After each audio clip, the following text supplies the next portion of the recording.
Abend, Volksbühne. Guten Abend, Berlin. Guten Abend, Deutschland. Guten Abend, Europa. Guten Abend to all of you, hoping that something good is beginning here tonight. Guten Abend, even to those few people who are watching the live stream, fearing that something good is happening here tonight. If there is something somewhere that is unacceptable, there has to be a moral responsibility that someone somewhere does not accept it. Since we are in a theater, I can only end an answer by quoting Samuel Beckett. Try again, fail better. Yes, Europe will be democratized, or it will disintegrate.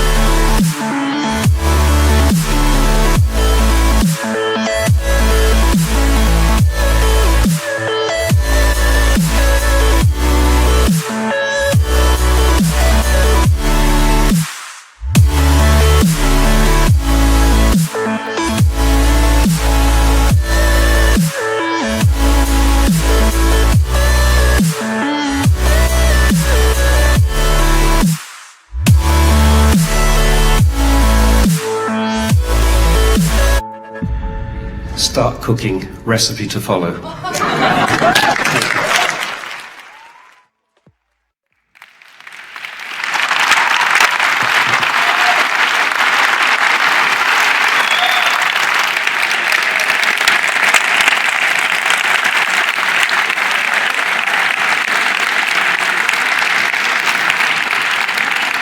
Well, we did start cooking.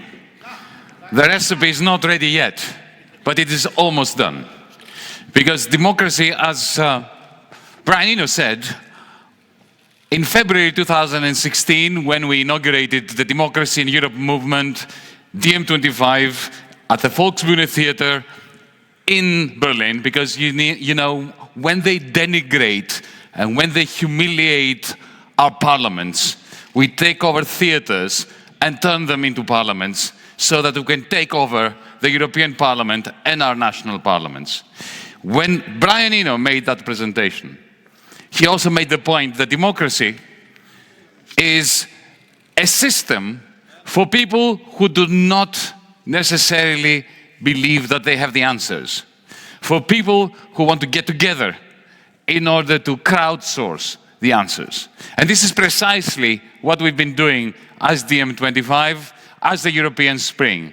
From February 2016, from that event, we began asking ourselves the crucial questions that our powerful and extremely wise leadership consistently failed to ask.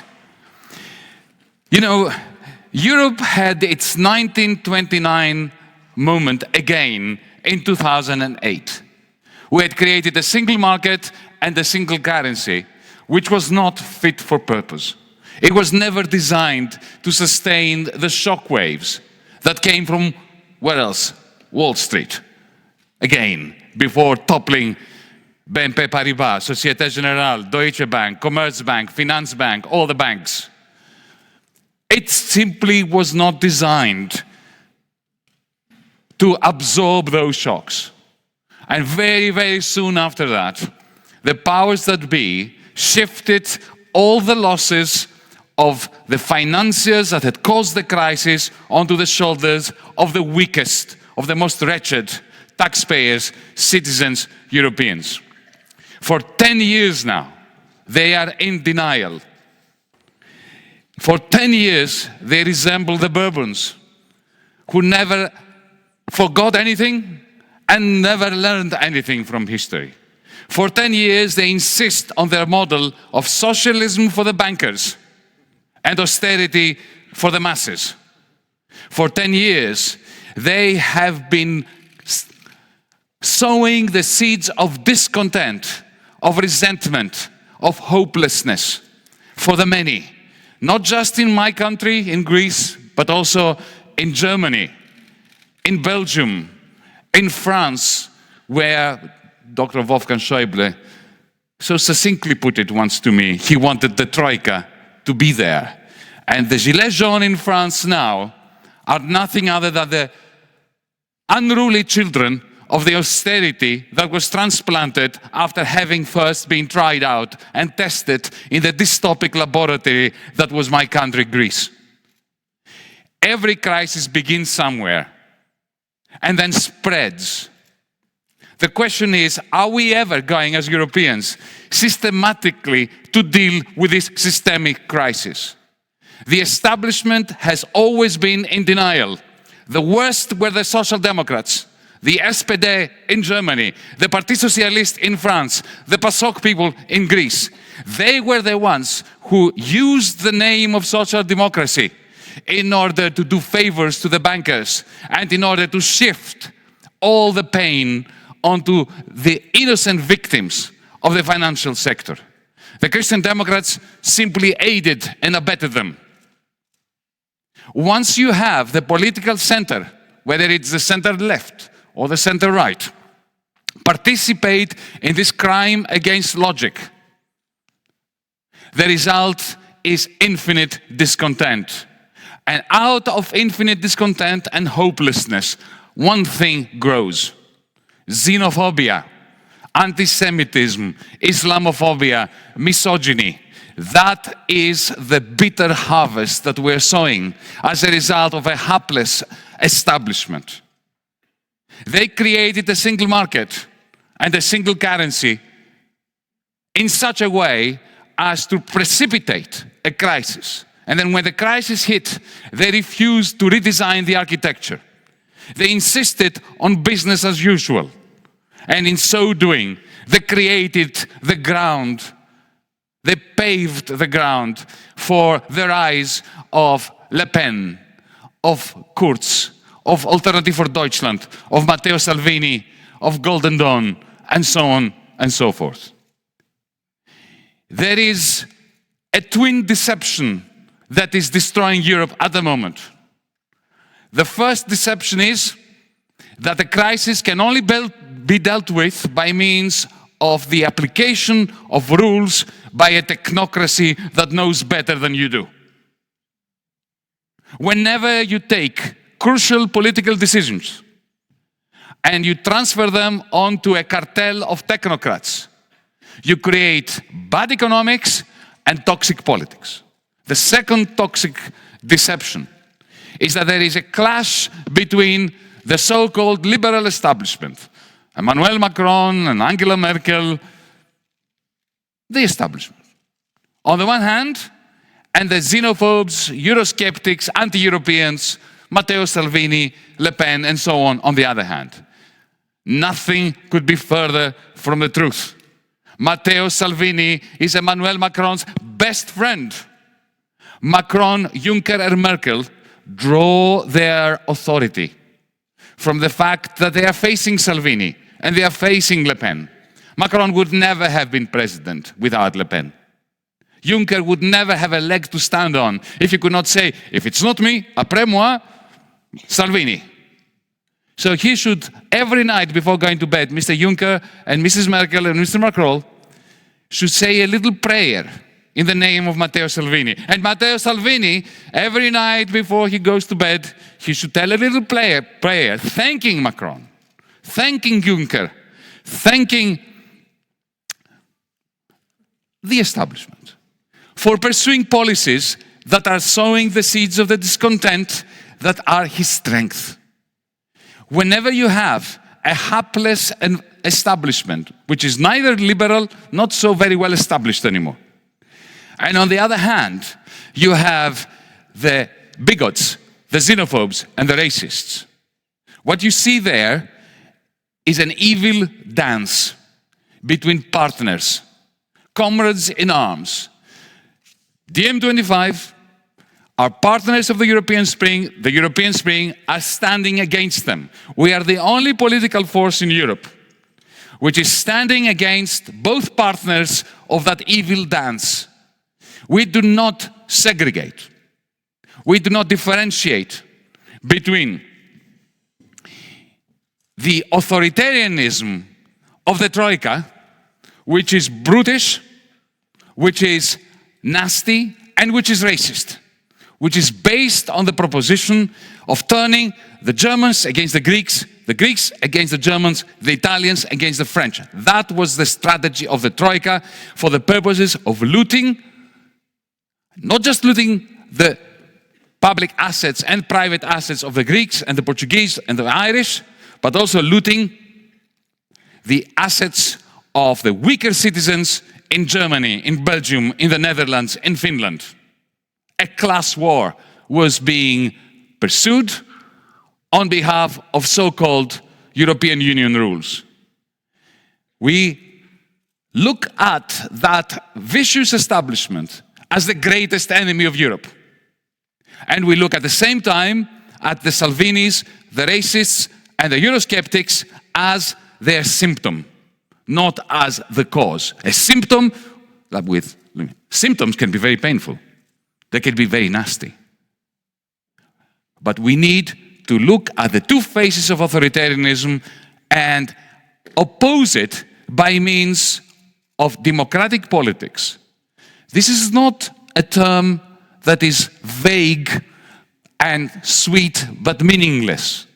Democracy is not a luxury. Democracy is the only way that societies can respond collectively in a legitimate way to periods of crisis. The European Spring is unique because for years now, with our partners, and you will meet a lot of them now, we have been working together to answer the questions. What do we do about the crisis of the environment? How do we find 500 billion euros every year to spend on the green transition that is necessary to create good quality jobs and to save the planet? Where do we find the 100 billion euros that we need every year to fight poverty? How do we restructure both private and public debt? And we have the answers. It's called the New Deal for Europe. We are the only contenders in the May European Parliament elections that have specific answers to what can happen tomorrow morning across Europe. And we're seeking your vote across Europe to put this program on the agenda in the European Parliament, in the European Council. This is only the beginning.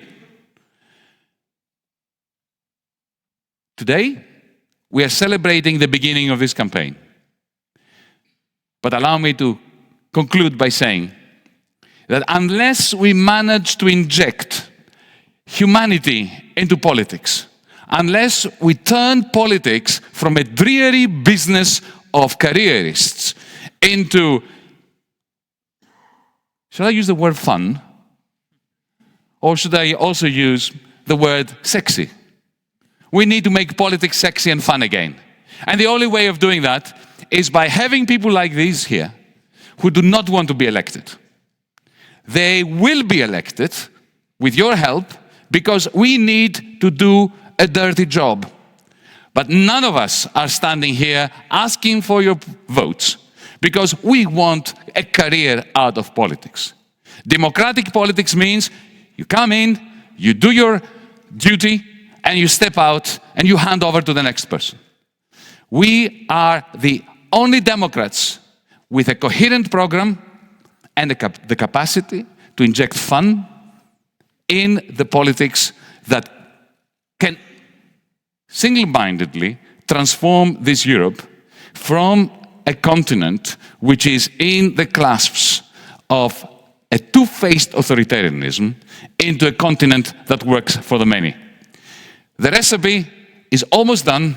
We need you to help us complete it, and we need to be able to serve it to the rest of Europe in May 2019. Thank you very much.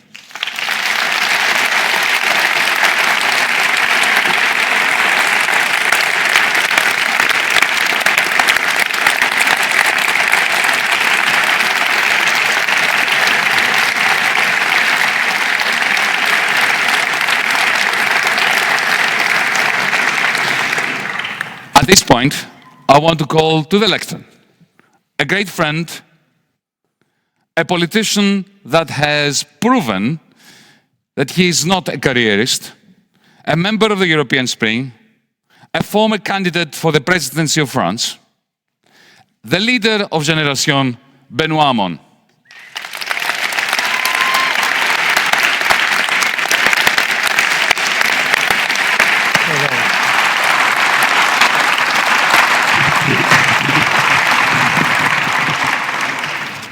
Bonjour. Bonjour à tous. J'ai envie de vous dire, et je vais commencer par ça, vous assistez au lancement de la campagne du premier parti transnational européen. La première... Le premier parti pan-européen, le Printemps européen, qui a construit son projet aussi sérieusement que s'il s'agissait de la plus importante des élections nationales. Voilà comment celles et ceux qui sont ici, autour d'Yanis Varoufakis, ont travaillé.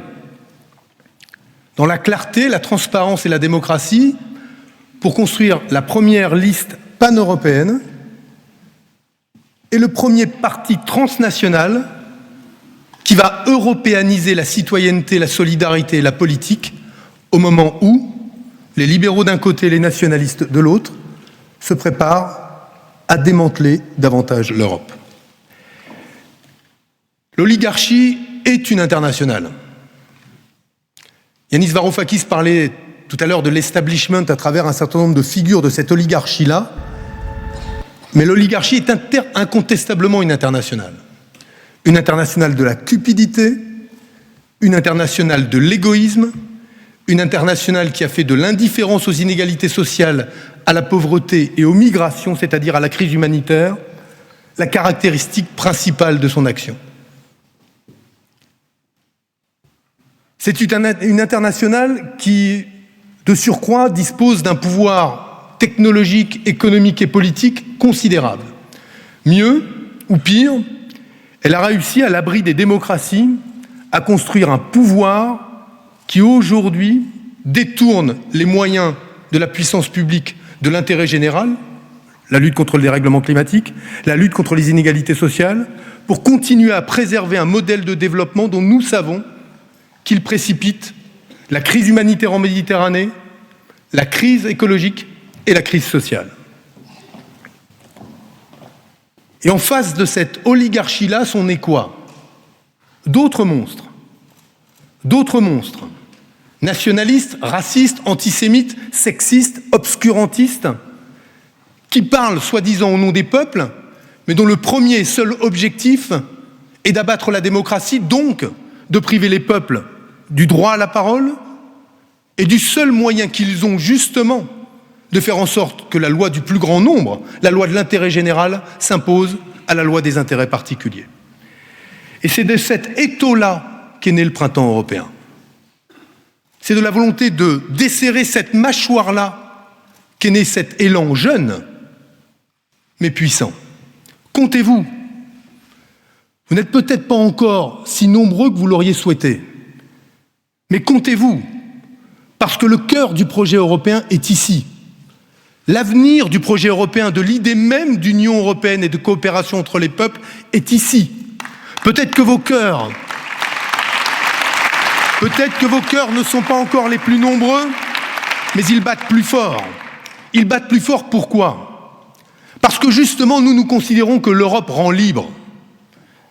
Elle rend les peuples libres. Pourquoi?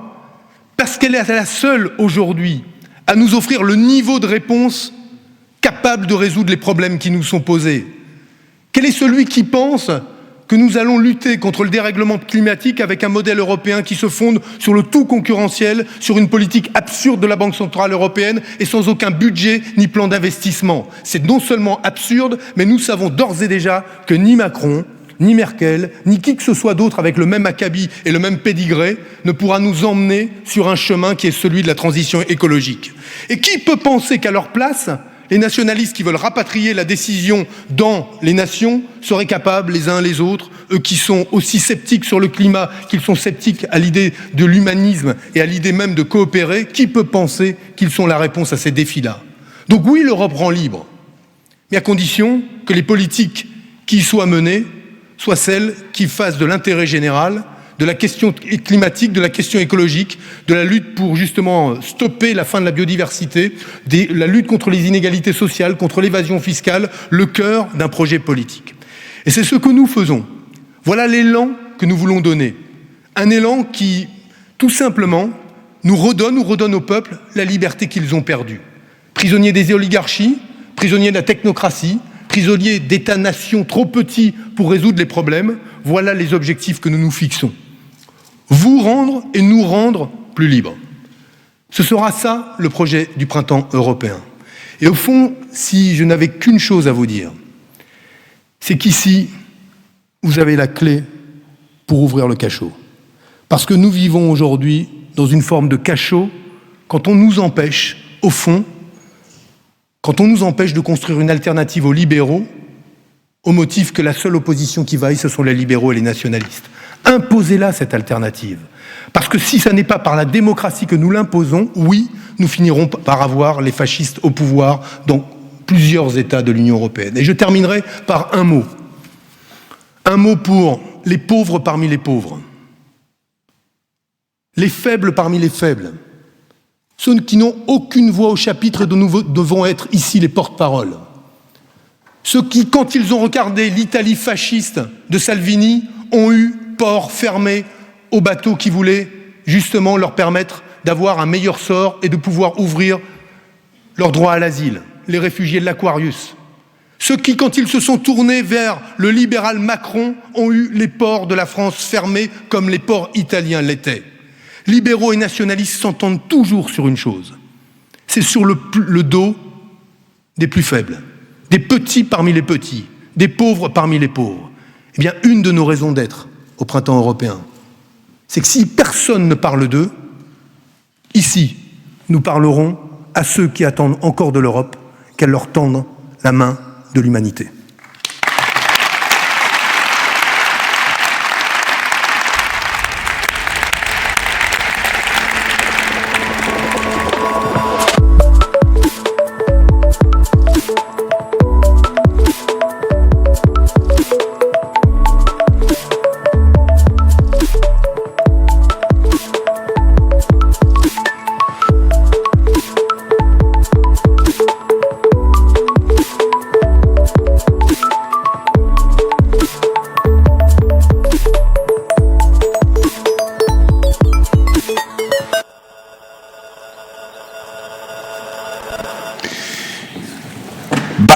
In February of 2016, when we started Democracy in Europe movement, DiEM25, in Berlin, we promised that we were going to shake Europe gently, but firmly. We've started doing this. This May, we are running with our own political party in Germany, Demokratie in Europa, to prove that we are determined to end nationalism and to begin a process of transnational democratic politics. We are fielding candidates in Germany, including myself, who are not from Germany. Daniela Platz is one of them. She comes from Austria. She's almost German.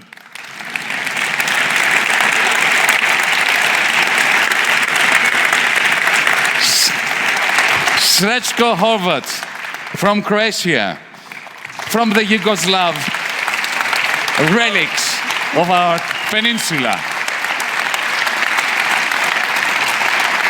Srećko and Daniela and myself are leading the list for the European Parliament elections in Germany for one reason: to prove that this is not a clash between the Germans and the Greeks, the South and the North, the East and the West, the Austrians and the Germans. This is a clash between progressive politics on the one hand and the two faces of authoritarianism on the other. Daniela and Srećko, take it away.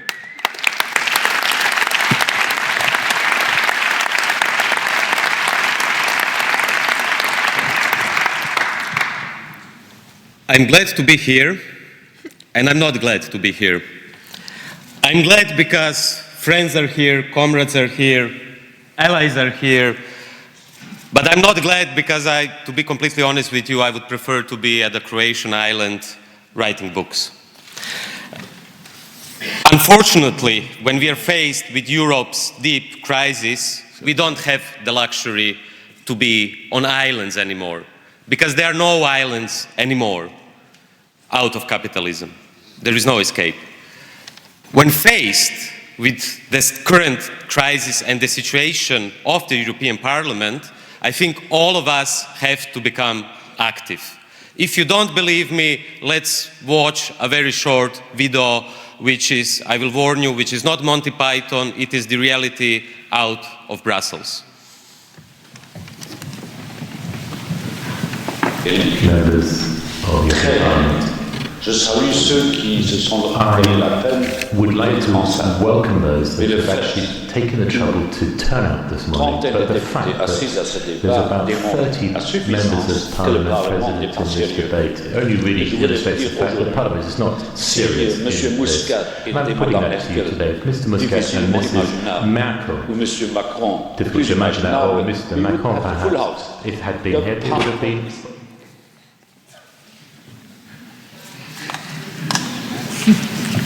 Well, we still need Tajani's answer to Juncker, please, the video department. So the Parliament, it's the Parliament that should be controlling the Commission. There are only few members in the plenary to control the Commission. You are ridiculous. I wanted to pay tribute to the Maltese... Signor Presidente, je vous en prie d'utiliser un langage différent. Nous ne sommes pas ridicules. Your language. We are not ridiculous. Please. Je vous en prie. Please. I will... Mr. President, Prime Minister, Le Parlement européen est ridicule. members of the Parliament, Je salue ceux qui se sont donné la peine. I would like to welcome those that have actually taken the trouble to turn out this morning, but the fact that there's about 30 members of Parliament present in this debate only really illustrates the fact that Parliament is not serious in this. I'm putting that to you today. Mr. Muscat and Mrs. Merkel, difficult to imagine that, or Mr. Macron perhaps, They're playing it again. it would have been so happy. I want to pay tribute. La prego, signor Presidente, di avere un atteggiamento più rispettoso nei confronti. Je vous en prie, Monsieur le Président. Vous pouvez critiquer le Parlement, mais c'est pas la Commission qui doit contrôler le Parlement, c'est le Parlement qui doit contrôler la Commission. Je vous en prie, s'il vous plaît. It's the Parliament that should be controlling the Commission. There are only few members in the plenary to control the Commission. You are ridiculous. I wanted to pay tribute to the Maltese... Signor Presidente, je vous en prie d'utiliser un langage différent. Nous ne sommes pas ridicules. Your language. We are Je vous en not prie, s'il vous plaît. ridiculous. Please. Je vous en prie. Please. So, who is ridiculous? Is it Jean-Claude Juncker, the one who is remembered by greeting Viktor Orban and saying, hello, dictator?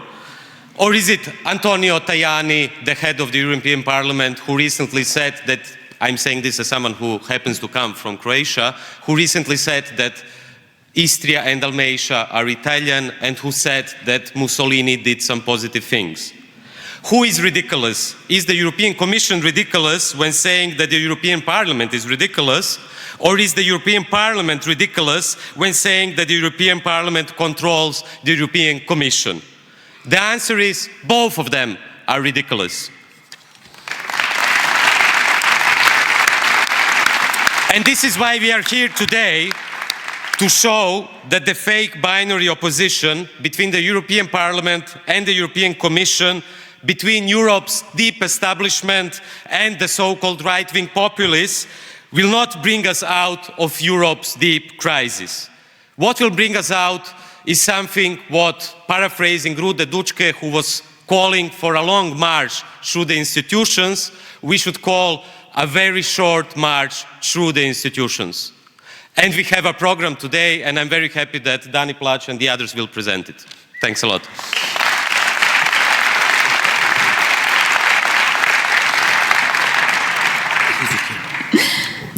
When you look at Juncker, sometimes you think he's funny, but then he's not.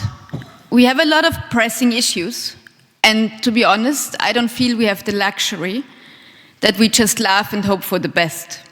Climate change is one of these issues. It's the one that concerns all of us. And I know that I'm not the only one who cares. According to the latest polls, 90% of all Europeans and 90% in every single European country already acknowledge that we do face a global climate crisis. We know that this is happening, but Juncker and the other people from this political establishment that rules us are not doing anything. I don't say it's an easy problem. Climate change is not a singular problem to start with. It's deeply intertwined with a global escalating inequality and corporate and oligarch power that has spiraled out of control of democratic institutions. To put it short, there is no healthy planet without healthy societies. But what do we do? What do we do if there's no way forward without taking over citizen control? As Régie said, we just have to do it. And this is why we propose a Green New Deal for Europe. We will put this Green New Deal to the poll and to a vote all across Europe at the European election in May. The Green New Deal, I don't have to make it too complicated, answers to the two most pressing questions. First, it's an investment bill. We invest 500 billion. Thanks, Professor. We invest 500 billion euros into a true green transition, invest in infrastructure and new technology. But then, more important for me, I think, is that it also offers a job guarantee. There is so much to do if we ever want to save this planet, especially in the core economy. We have to heal our societies. We have to take care of children and our grandparents. We have to revitalize poor areas and neighborhoods. Let's put away and aside the age where all of this work was done for free, where people do it unpaid, where people are not recognized if they contribute to our societies. This is what the Green New Deal is about. We build a new world, we heal our societies, and we give everyone a job that has a meaning and offers a living wage for everyone who wants that. If the political establishment does not come up with any better deal than this, then we just implement that plan. Thank you.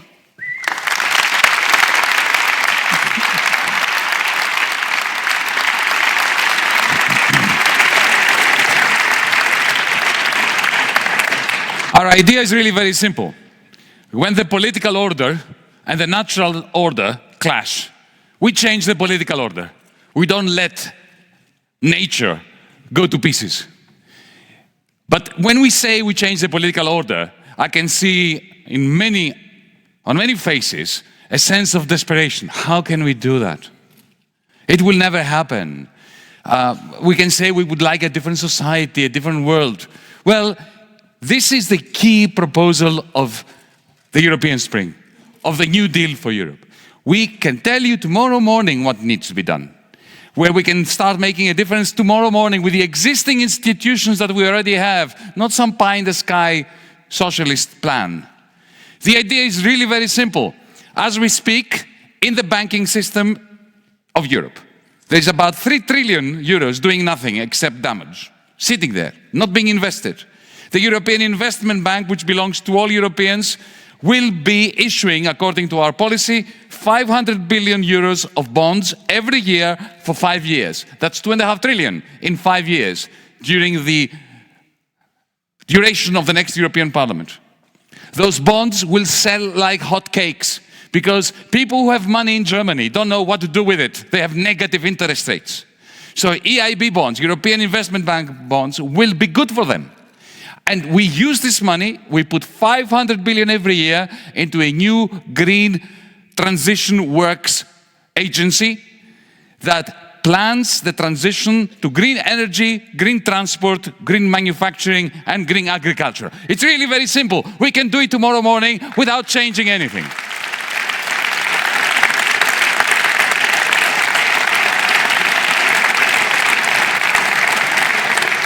We challenge our opponents. Tell us why we can't do this. They will never answer. Their silence is telling, because they know it can be done. What I just described is legal. It happens today. The European Investment Bank is issuing bonds. The European Central Bank is supporting them by buying them in the second-hand bond markets. All we're saying is issue 500 billion of them, soak up the excess liquidity, stop German pension funds from being crushed, and change the environment and change our society. We have a plan, which is of course not as nice as saying we have a dream, but you need a good plan to support a worthy dream.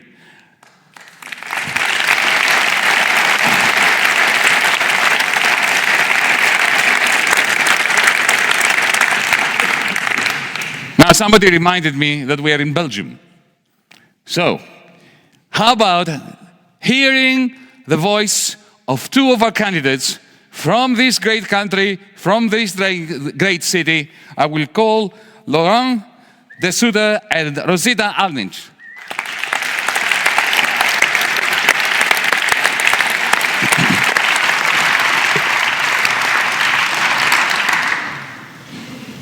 Welcome to Brussels. Welcome to the city that always sleeps. Because, you know, it's no big surprise. Sleep is all that the powers that be really want from us. And of course, there is no better place in Europe where they could actually find it than Brussels, the small capital of a fiscal paradise for the wealthy and fiscal hell for the poor, where half of the decisions affecting all European lives are actually taken. A city of 1 million inhabitants, of which there are 30,000 individuals working at the service of the European Union. That's 3% of the population. A city also where 30,000 people, exactly the same amount, are exactly working for unregistered lobbies, disguised under the respectable suit of big international law firms providing consultancy for undisclosed clients. That is, for every single person working in the European institutions, there is one person working for a lobby. What's that for maths? 30,000 people who don't even need to register, declare what they do and who they meet, just as who they meet are not supposed or obliged, not all of them, to declare it. 30,000 people, among which former European officials having the right, fully having the right, to switch from their position in European institutions to one of these law firms on the very day they leave their office without any sort of control, without any sort of limits. Yes, welcome to Brussels. Welcome to the black box of Europe. And let me tell you something, with your help, with European Spring, this black box, we can blow it off.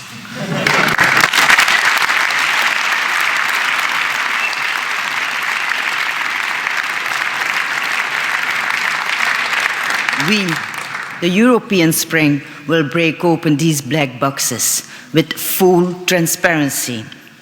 Transparency is not an end in itself, but it's a fight for social justice, for peace, security, and it's a shield against corruption.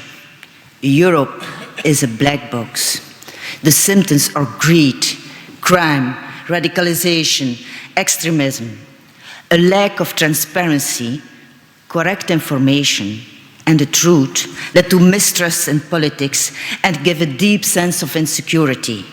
But this lack of transparency feeds dictators, haters, the greedy, those who use privileges for themselves and impose austerity on others. The lack of transparency also led us to the banking crisis, the bank scandals, tax havens, corruptions, revolving doors, secrecy, abuse of power, lobbies by unclear business, and political deals with dictators. The fighters for transparency are the whistleblowers.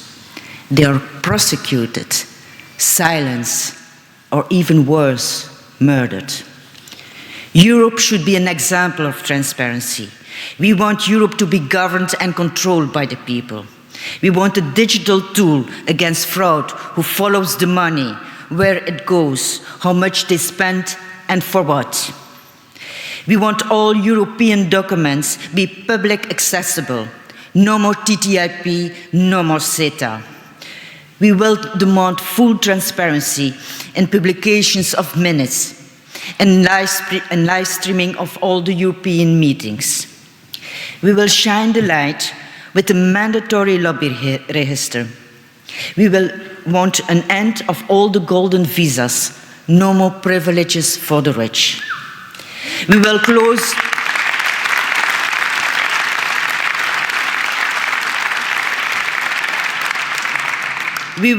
the revolving door. No more in and out of the managers, of the bankers and the multinationals. We want an anti-fraud office to stop the corrupt ones. We want a full-fledged whistleblower protection across Europe.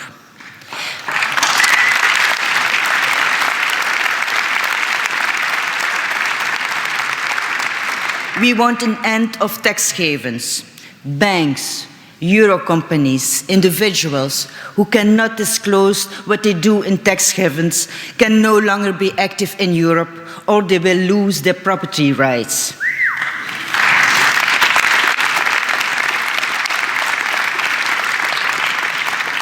We want to know the beneficiary owner. The rich will no longer be able to hide their assets behind an unknown company. It's time the rich contribute to our society. Do you think this is radical? No, it's justice. We can no longer go back. Transparency is the oxygen of democracy.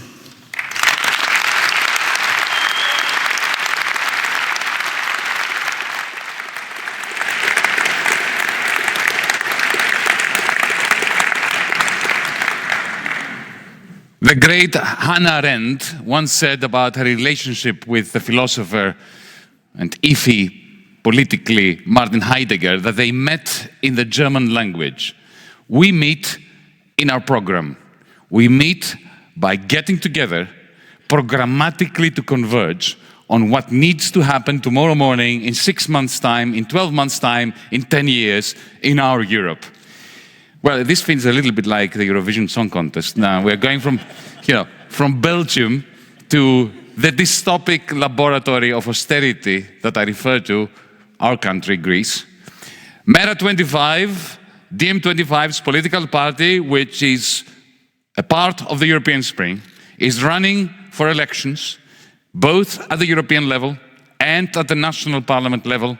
And today we have two people that are candidates. We have other candidates as well. We have a member of European Parliament for Greece, but today we're going to concentrate on two young people who are running for the European Parliament in Greece. I'm going to introduce you to Fotini Bakadima.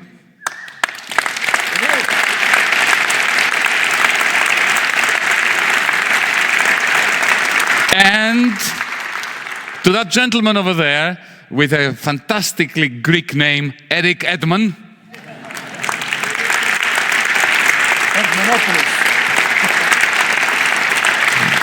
Because transnationality is also in our DNA. Take it away.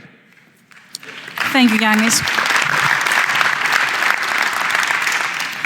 So, thank you, Yannis, for the introduction. So, we are here in Brussels, but let me take you to another country. Let me take you back to Greece, and let me take you back few years ago, in July 2015. Right after the Athenian Spring was crushed, and right after the capitulation of the Greek government, a capitulation that led the country to even worse austerity. Let me tell you that in order to make the government surrender, Troika used any means possible, any way they could, in order to make Greeks surrender unconditionally. Excuse me, not Greeks, Greek government. Greeks never surrendered.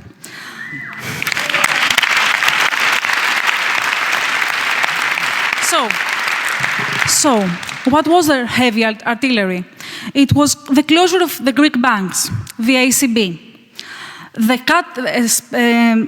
cut-off of liquidity of the central bank that was by default meant to provide the banking system, especially, and they chose to do it right after the referendum of July 5th was announced, trying to persuade the Greeks to vote yes.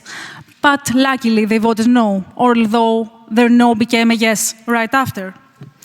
So, Mr. Draghi took the decision to close down the banks by not usually using the normal way. He commissioned a law firm outside the bank to provide him with a legal document that would support his actions. And given the fact that this decision was really crucial for what followed and what came afterwards, shortly after DiEM25 was created, Yannis Varoufakis, along with Fabio De Masi, did the obvious, asked for access to the documents that had justified legally Mr. Draghi's actions. Let me tell you that until today, we haven't been given access, and in fact, the case was dismissed a few days ago. But let me tell you what I felt as a Greek by seeing our banks closed. And let me tell you that Mr. Draghi's actions reminded me of a mother that wants to punish her child because it is disobedient. And she does it by cutting off the milk, by stop breastfeeding the baby, the infant. Because the relationship between a central bank and the banking system is exactly of that sort. The central bank is the feeder and the provider of the whole banking system. So, by cutting off liquidity, it is exactly the same thing that a mother does to punish her child for not following following blindly her orders. So, this can be explained by the fact that the ECB acted in a political rather than a technocratic role, as it was supposed to be. So, back to 2018. So, MERA25 was created as an electoral wing in Greece of DiEM25. And our main aim is to do our best to prevent history from repeating itself. We are asking for the support of Greek people, since we are convinced that the situation can and will get better. MERA25 has a complete electoral program for Greece, and as part of European Spring, we embrace European Spring's program for Europe.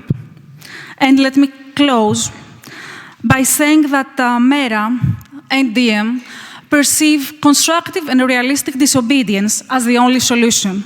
Because in a Europe where hope is dying and smile has been erased from the faces of our citizens, in a Greece that continues being a debt colony, while young people leave the country trying to create a better life for themselves, where those that stay see all their hard-gained rights being stepped on and all their dreams shattered, disobedience is the only solution. And MERA25 was created precisely to show the way. MERA25 was created to embody the notion that the need for disobedience to all inhuman laws and rules that are forced upon our country by the Troika and all the establishment. Thank you.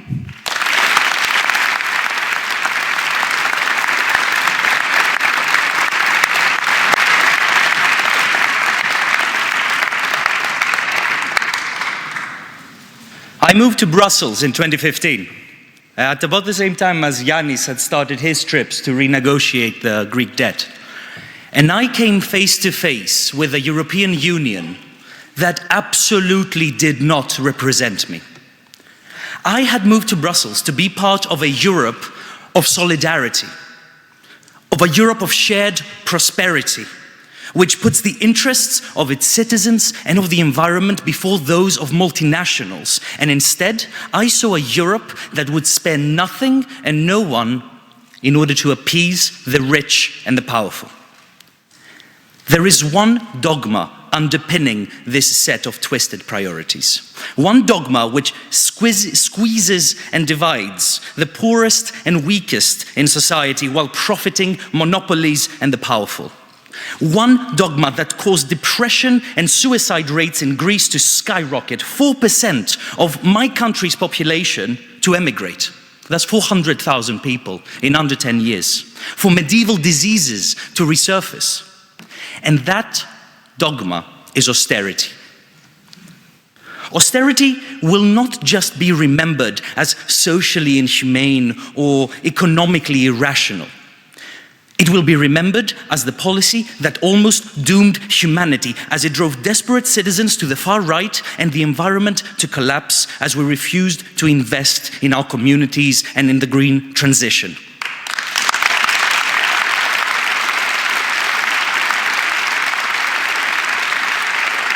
Austerity is a dogma that denies us ambition, hope, and humanity. But I did say almost doomed, because now we have this. We have DiEM25, we have European Spring, and in Greece we have MERA25. This is not the time for petty reforms, for varying geometries and multiple speeds. This is the time for unapologetic, realistic, but radical change. Something, and make no mistake, that only the European Union is in a place to deliver.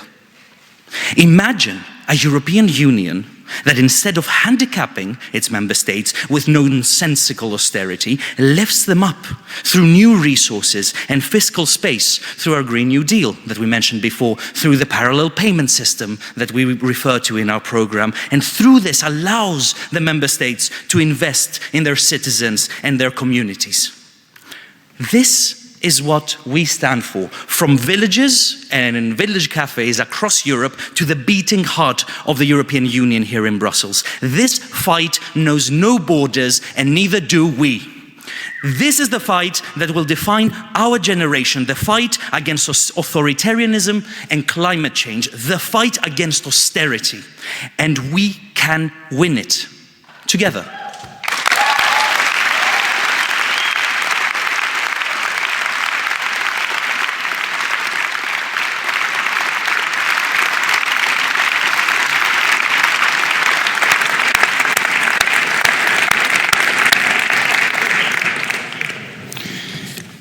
I believe we have a video, or we don't have one yet.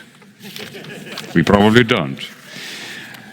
Well, in that case, I am going to call upon... I thought there was a video, folks. Well, all right, there isn't one. Okay, so, Denmark. Where is Denmark? Rasmus, Northwick, and Karin Rorgens, our Scandinavian comrades who were with us from the first day of DiEM25 and who are, amongst other things, proving beyond reasonable doubt that there is no clash between the North and the South. We are as one in Greece, in Portugal, in Denmark. Thank you. Thank you.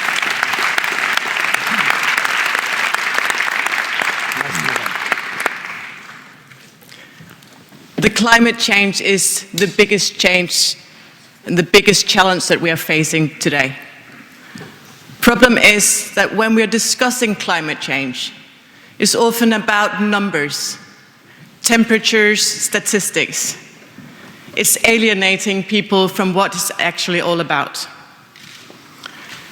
Talks about sustainability needs to be involving the people that are actually part of the sustainable future. It matters it's not only a matter about what to do or how fast to do it. The most important thing in the change, in the green change, is changing the perspective of how we look at what a good life is. That a good life is not only a question about growth in money and growth in wealth, but it's a matter of growth in happiness, growth in nature, and growth in empathy.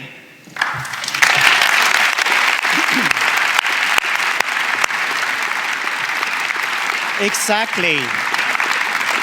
And that's why we have to shift perspective, not only to measure politics in money, not only to looking for the black numbers on the dotted line when it comes to the finances, but also when it comes to nature. We have to listen when our planet is calling us. We have to answer it. And we have to answer the coming generations, the kids, the students who are on the street every Friday across Europe. We have to answer them and saying, yes, we put the climate in front. We put our nature in front of us. And that's why we propose a climate compact that demands of us that all politics is climate policy. Thank you.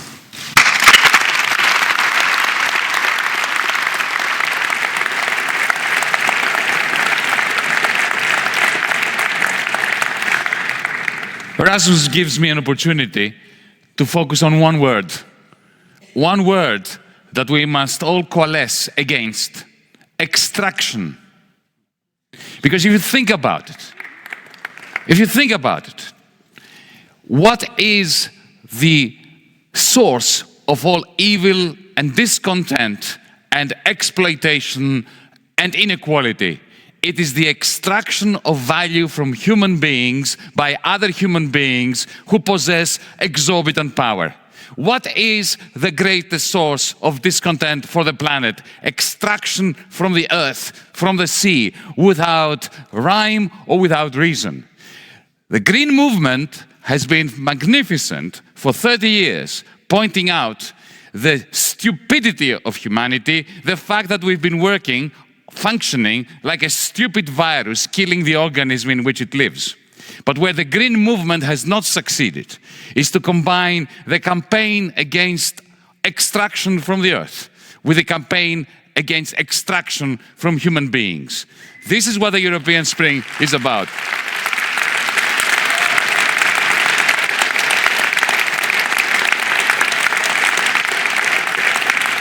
We need to combine a Nordic concern for the environment with liberté, fraternité, égalité, which leads me to the next two speakers from France, DiEM25 France, Emma and Jacques Terroir.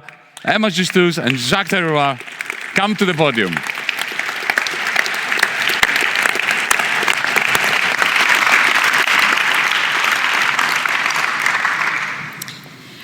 Yeah, the yellow vests in France are now protesting for the 20th week in a row. And Macron calls the police and the army against his people. Greeks deceived and abused by the system demonstrate in the streets of Athens. British citizens have been trying for the past 2 years to understand what fate has in store for them after the lies of their governments. The citizens of Europe are tired. They are tired, they are fed up with seeing their wishes ignored, their votes stepped on by politicians who actually don't represent them, and by authorities which have never been elected. The citizens of Europe are tired, yes, tired and fed up of their fate simply being determined by Macron and Merkel in Brussels or elsewhere, but always behind closed doors. Like tomorrow, for example, with the Chinese president, Macron, Merkel, and Juncker together. Perfect example. Do you, all of you, want to continue being governed by technocrats and autocrats, by oligarchs and phallocrats? We are here to offer a real alternative. The European Union must be governed by and for the benefit of the people of Europe. The citizens of Europe must recover eventually control over their future. That's why we are here. And how? We have a plan, as you said. We, European Spring, want to empower the European Parliament. It's time to make it the body that truly represents the citizens of Europe. The elected Parliament should have control over the Commission, the right to appoint its president, and to dismiss this president and the Commission by a vote of no confidence, like in every proper democracy. The elected Parliament should be the body initiating and deciding on the laws and regulations of the EU. We, European Spring, want more direct democracy in improving the existing initiative of European citizens, and this time in making sure that both Parliament and Commission take such initiatives into good consideration. We, European Spring, we want to have full transparency on decisions taken on behalf of us. Each of us, yes, each of us should have the right to be informed on all decisions taken, on the way the MEPs work, with whom they work, by whom they are influenced, and what is the result of it. Last but not least, we, European Spring, we want to develop a new democratic constitution for Europe, one walking away from decisions currently taken by unelected diplomats and technocrats. We want the citizens of Europe to stand up for their rights, to design new decision-making processes. We want to call for a constitutional assembly to draft a real European common democracy. Yeah, the reign of obscure decision-makers living far away from our realities, our concerns, working with and through lobbies, and depriving us of our votes, that is over. Follow us, follow the European Spring in May. Follow us on a democratic path to give back hope to Europe and to design together a meaningful political project for our common European home.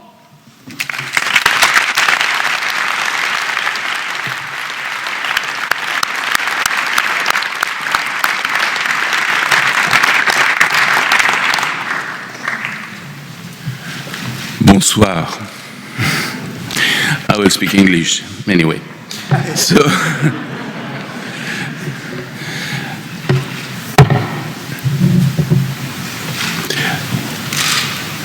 across Europe, from Barcelona to Berlin, local authorities, mayors, municipalities are inspiring people to participate into politics and to be involved in decision-making. Some of these cities call themselves rebel cities. Well, we like rebels. So to empower these local authorities, local governments, we have a comprehensive set of measures in order to improve, to have a better development of and a greater power to local governments. So the first thing is we are going to change the competition laws that restrict the possibilities of local governments to resist to privatization and to remunicipalization of services. So, for the moment, it is very difficult for a local government to remunicipalize services, public services.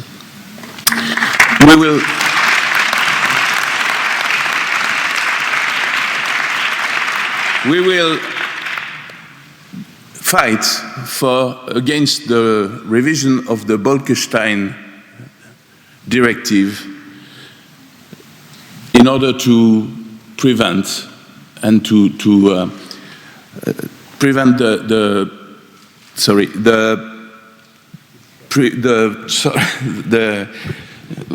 laws that fight against local governments. We will reform the public procurement laws in order to allow local governments to better regulate their economy and to improve the fact that they adopt better sustainable and ethical policies. At the moment, the laws are preventing that. Finally, we will set up a parliamentary committee in order to evaluate the so-called sharing economy and its impact on the local authority, on the local economy, and to help better regulate these sharing economy, so-called. And we will fight the laws, the European laws, that prevent local authorities to welcome migrants and to help them to integrate.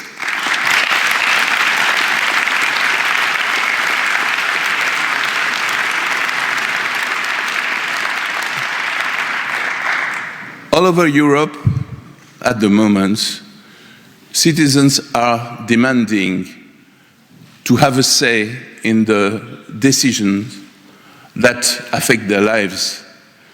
And at the moment, we have, that's the main demand of the Gilets jaunes in France.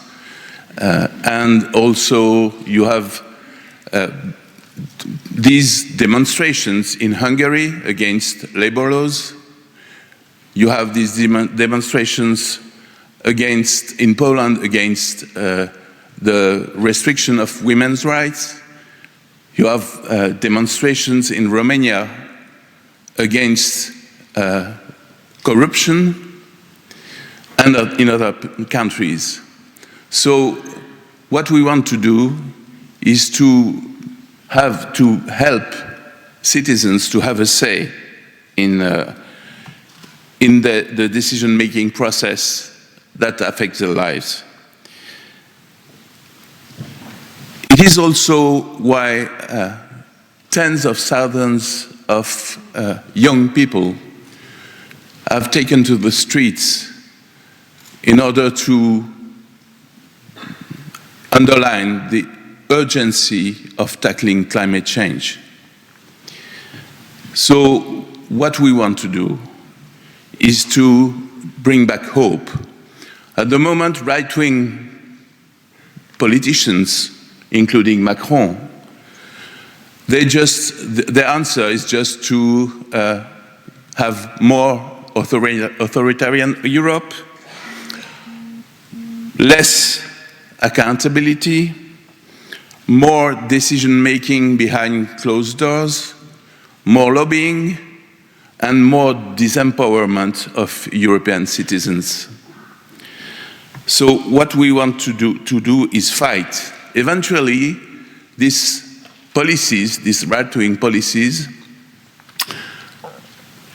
they lead to anger, distrust, and they fuel the extreme right narrative, and they discourage the citizens. the European Spring wants to bring back hope to European citizens. Thank you.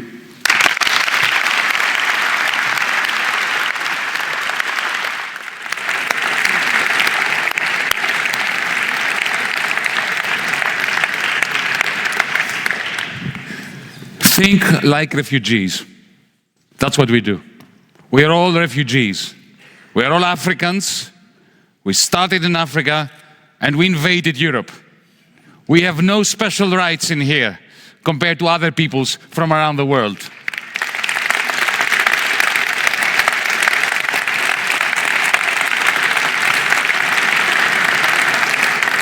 Confident societies do not build fences. They bring them down. Civilized societies realize that when you build a wall, all you do is you maximize the profits of the traffickers and you increase the number of people who die. That is the only achievement.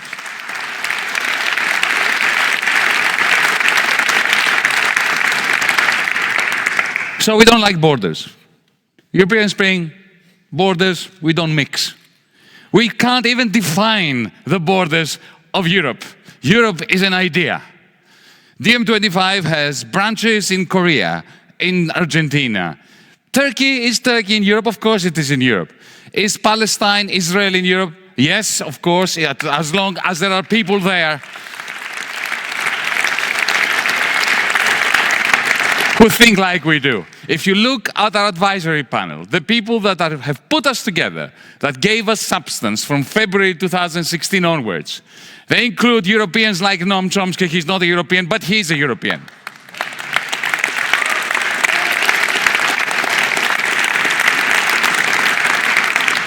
They include people like Naomi Klein, like Jane Sanders of the Sanders Institute. We have spread our wings. We are moving towards the progressive international with our comrades from all continents, because Europe must be global and it must be a force for humanism globally. That was my introduction to our latest ambassador. I mentioned some. I will ask Pamela Anderson to join us together with Daniela Platz and Srečko Horvat.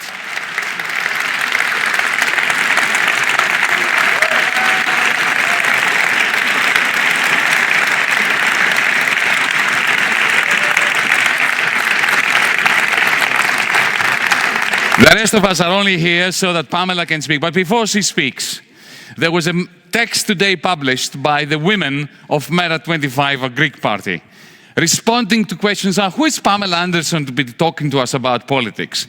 Listen, none of us have any special privileges. If you know me because my country went down the toilet. If Greece had not gone down the toilet, if we had not gone bankrupt, you would not know who I am, unless you were a very weird student of economics.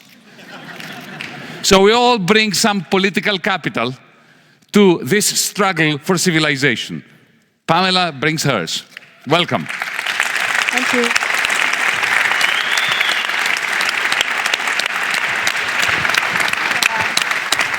So, Pamela, the floor is yours. Is this on? It works. Yes, it works. Okay. Yes, I'm sure everyone's wondering what is she doing here. I'm sure you'd prefer maybe George Clooney or Angelina Jolie, but they're busy making movies. So I'm here. I've been an activist for a very long time, and this DiEM25 really resonates with me, being an environmentalist and a person that just cares about the planet, having 2 young boys, and wanting the world to be a better place, and knowing just a lot of really smart people. I've learned a lot, and I know that I have a platform and I want to use it. I want to be brave. I want to be bold. I'm not writing speeches. I don't really do that. I'm just speaking from the heart, and more of us need to do that. And I feel so strange and surreal to be here amongst everybody and to be in Brussels. I'm Canadian. I'm American-ish, and I just feel like I have to use it's my responsibility to be active. And so I'm very grateful to be here, and grateful to these people that are putting together such an incredible organization. And these are not wannabe politicians. It's the opposite, which I like, because it's very suspicious if you want to be a politician. So anyway, I'm just here for support, and I'm learning. I've learned a lot, even just listening today, and so I'm just happy to be here. And we can talk about what you want, and let's see. It's Shreko is my friend, and he teaches me a lot as well. Well, if I can be completely honest, I'm really glad that Pamela is here with us. Yanis mentioned, I didn't plan what I would say, but Yanis mentioned Hannah Arendt and Martin Heidegger. And we were talking about Hannah Arendt this morning, actually. And, they were lovers, and they exchanged letters. And in one of the letters, Hannah Arendt apparently said to Martin Heidegger, "I love you." And you know what was the answer by Martin Heidegger? He said, "I love me too." And I think it describes, beside his very close ties to the Nazi ideology, it describes the main problem of today's global society, which is called narcissism. Most of the people only like themselves. What I really appreciate and respect with my full heart with Pamela is that she could be like Martin Heidegger and say, "I love me too," which translates into not caring or just shooting another movie or doing some silly activism, whatever, But what she's doing recently is something what people here were doing as well, because you've seen that in the way she, for instance, challenged Matteo Salvini. It was headlines in Italy. It had more power than most of us here on the stage would have confronted to Matteo Salvini, precisely because it comes from you. The same could be said for the Gilets Jaunes in France. Pamela Anderson was one of the first who supported the Gilets Jaunes, saying that the poor shouldn't be the ones who would pay the effects of climate change and the so-called green transition. You have also seen that. We don't have much time, and there are many other speakers, so don't applaud too much. But you could have also seen that Pamela has a courage which is missing at some Democrats in the United States. When it comes to Venezuela, when it comes to Chelsea Manning, and when it comes also to the Green New Deal. So I think this answers already why she is with us here tonight.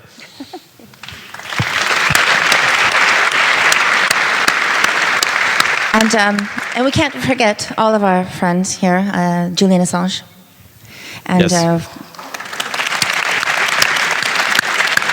He's suffering a lot at this point, but we've all been with him, not for a while. I think you've seen him last. Have you seen him last? I'm not sure. I saw him in December. In December. Just one little vignette about Julian Assange, because there is such a campaign of character assassination. Look, Julian Assange is devastatingly annoying.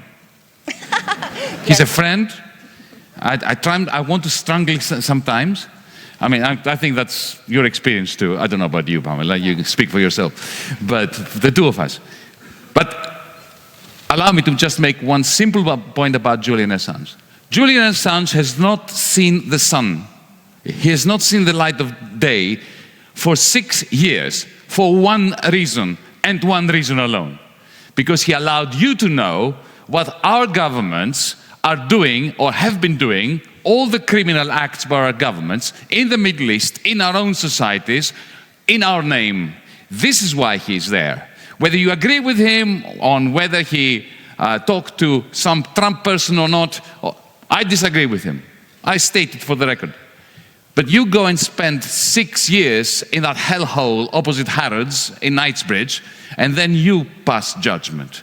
He's there because he has turned the mirror into the face of Big Brother so that you can see what Big Brother has been doing. Thus, he deserves our support.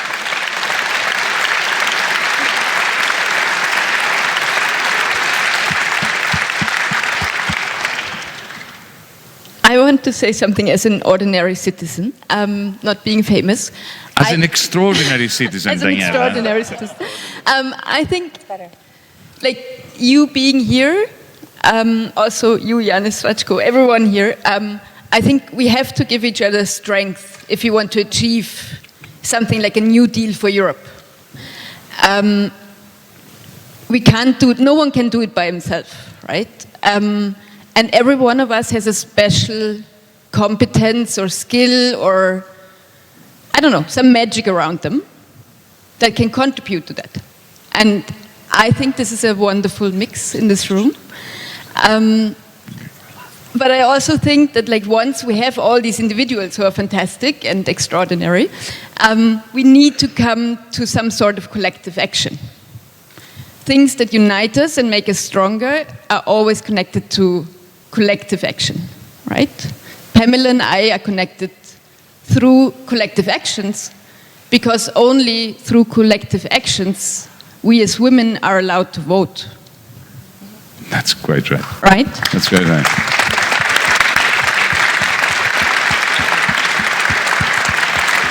One last question. We have Benoit Hamon here, who is leading our troops of the European Spring in France. Now, you're a resident of France. Did you know that, Benoit? She's a resident of France. So, address Benoit Hamon and tell him what you want to say as a resident of France to the leader of our movement regarding Thanks, what Jana. he should be putting first as his priority. Oh my goodness. Well, I have a list. I started when I moved to France, I immediately wanted to know all the animal issues. But this is always my first concern because it's just my history and my activism. And I realized there's so many pressing issues from foie gras to circus animals and all sorts of things. But obviously as a person who's becoming more and more aware, and to see the fighting on the streets and to just to be supportive of the average person, I'm sure you could do a better job. And I don't know. There's lots to talk about. There's so many things. France is a wonderful country. This was my dream to move to France at this point in my life. I created my life so I could be in France at this time, and to learn from all these incredible people, and to be in Europe, and to be able to have an impact, and to have everything to be so close. And to just watching from my perspective, because in America that is a bubble. We are all in these, what do they call, the echo chambers. We're all surrounded by people that think like us, and we don't realize that there's all these other ways of thinking, other languages. Just to be brave enough to throw yourself into another environment, learn a new language, be around people that don't think like you, and to learn is really an incredible experience. And so I really am enjoying my time in France, and I encourage people to step outside of their bubble and listen to each other. We're doing it. We're running Yes. in Germany. Okay. Thank you.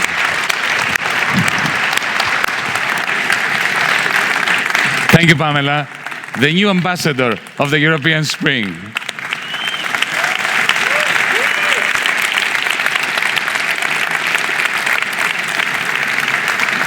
Before we continue with the video, I want to latch on to a word that Srećko Horvat mentioned, narcissism. Now, it is important to move beyond it, but not to fall into the trap of getting into a kind of collective narcissism in this splendid theater. Because there is one great danger, ladies and gentlemen, friends, comrades, that we will enjoy so much what we're doing, and that we'll feel so good about what we're doing, that then we'll go home and forget about it. We have a duty. When we step out of here, well, maybe not tonight, but from tomorrow morning, to speak to people. Talking politics and progressive politics is action today.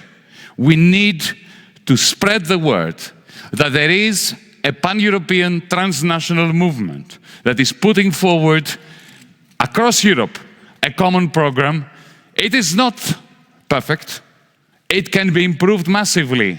But we want to invite citizens to tell us where we're wrong, to add bits to it, to take bits out of it, but to be involved in this programmatic relationship.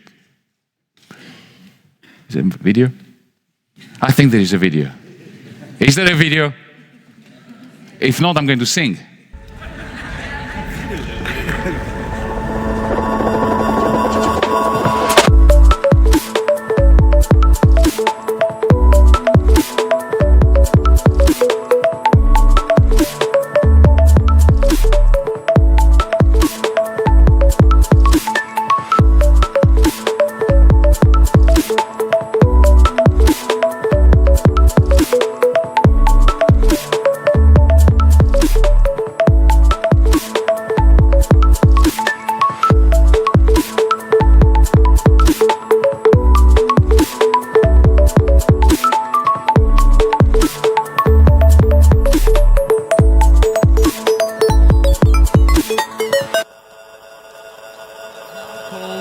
stage, to the podium, a comrade from Poland, representing Razem, Lewica, European Spring.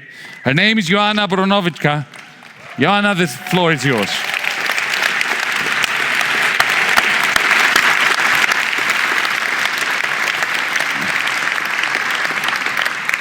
Good evening, everyone.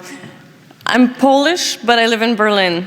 And last week I was sitting in a park in Kreuzberg, and I saw a little girl, a Roma girl, sitting down. She had long braids. She was writing something down in her notebook. And then suddenly she looked up at me, and she asked, "What's your name?" We chatted a little bit in a mix of broken German, Polish, and Romanian. And then she ran off to join her mother. And I was smiling. And then slowly the smile faded away from my face. Because I was thinking to myself, what future awaits her in Europe? Does she know that as a woman, she will only make a fraction of every euro that a man makes? When will she discover that women are not treated as equal at work, in politics, and at their own homes? Will she be surprised to learn that in many places, like in Poland, women don't have the right to decide about their own bodies? Will it shock her that her queer and trans friends have to fight for respect and decency each and every day? How will she react when she realizes that people from ethnic minorities are pushed to the margins of society? Will she be angry when she realizes that just because her parents are Romanian migrants, they're treated differently, they're treated unfairly in their workplace because of decision makers here in Brussels? Will she one day be told that she's not German enough or European enough to run for office? The truth is, ours is an unequal Europe. Today, many women, minorities, and migrants face discrimination and violence in their daily lives. Governments and politicians are doing nothing to stop this unequal treatment, and the far right is only encouraging it. I'm a migrant myself. I have worked in different communities in Poland, France, and now in Germany defending the rights of migrants and women. And I have heard too many stories about people whose lives were broken by injustice. Stories of people who work really hard, but have lost hope that their children will have a better future in Europe. This is why I joined Razem, and this is why I will run as a Polish candidate in Germany.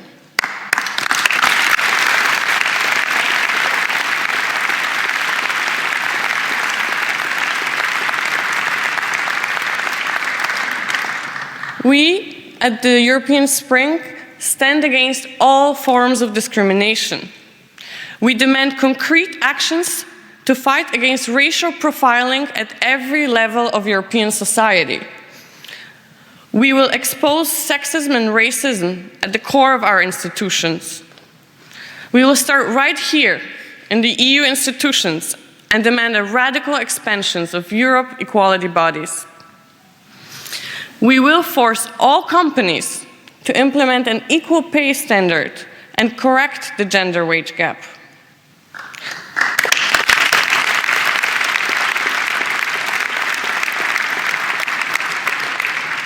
We will call for a convention on reproductive rights to guarantee that every woman has access to free and decent care. We will fight for equal rights, including women in Poland. We will fight for equal rights for queer people, including marriage, adoption, and transition.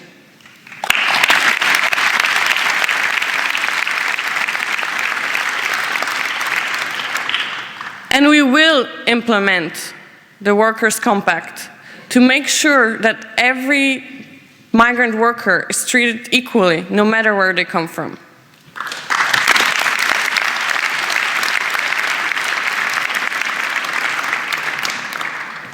equality and empathy are at the core of the European Spring transnational project. We must and we will work across national borders to make sure that every child in Europe can have a better future.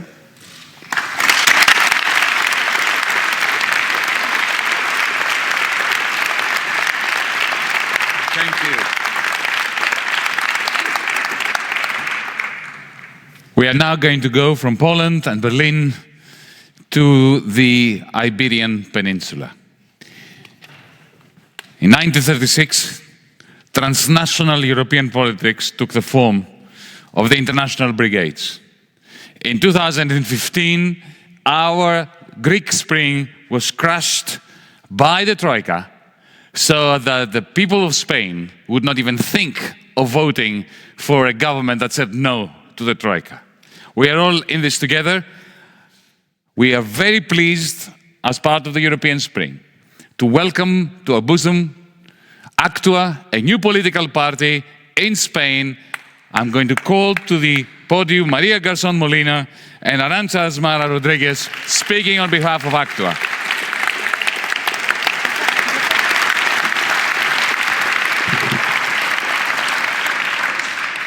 Good evening. We know Europe has many problems, but Europe has a big one: austerity. Austerity has been the rule for the past years in Europe. And Europe has become a playground for the super rich, increasing inequality and poverty for the many. Oligarchs can simply buy an European passport. For example, in our country, Spain, it only costs 5,100 euros. So, if we have opaque banking sector and tax havens right here in Europe, what is the result? The creation of a new European aristocracy.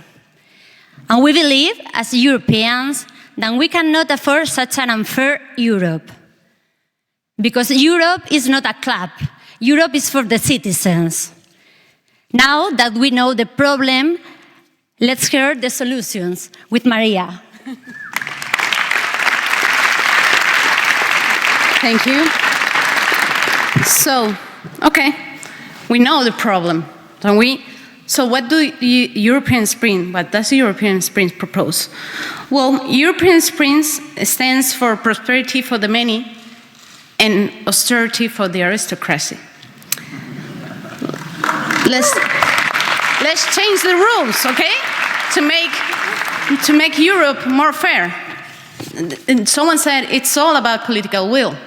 We know many of that in Spain too. We don't have many political will for many things, so let's change the rules. And what we propose is, first, we will put an end to tax havens, both inside and outside Europe. Because, for example, just a week ago, the Council of Europe rejected the list proposed by the Commission of third countries in risk of financing terrorism and money laundering.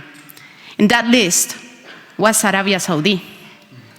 Well, that's a shame, because human rights are not in sale.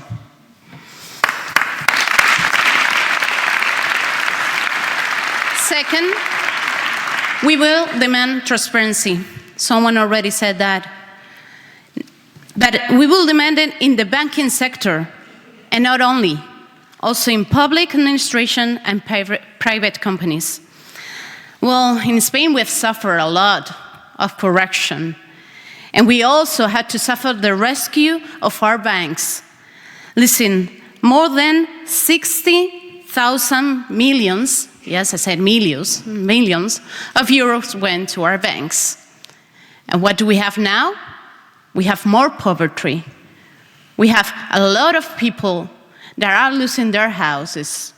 We have been losing our rights, those rights that are in Spain, as many in other countries. But those rights were fight for many people in our country that have no justice, that has no reparation, that has no truth, not yet 40 years after our dictatorship. So, we will protect whistleblowers. They say that. We will fight for transparency. And also, we will introduce a beneficial ownership registry to make clear who is behind each and every cell company. And finally, we will end the systems of passport purchases. This gives mobility to the criminal oligarchs while we are denying it to the migrants on our shores.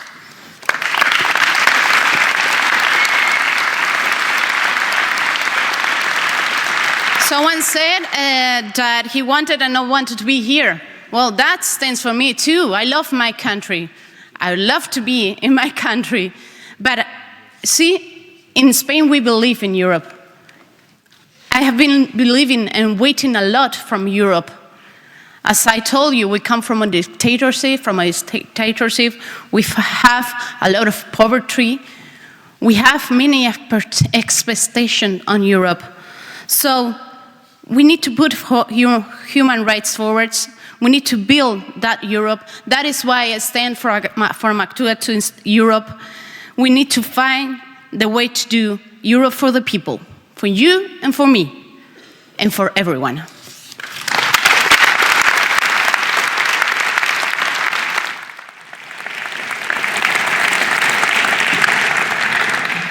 Well, there comes a moment in all political paths when you come across somebody from the past.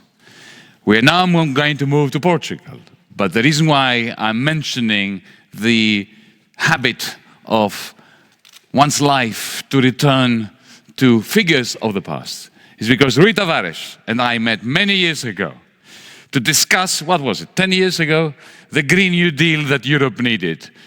Lo and behold, today we are on the same stage presenting it. Allow me to present to you two wonderful speakers from Portugal representing LIVRE, our party of the European Spring in Portugal. We want on the floor Joaquim Catar Moreiro and Rui Tavares.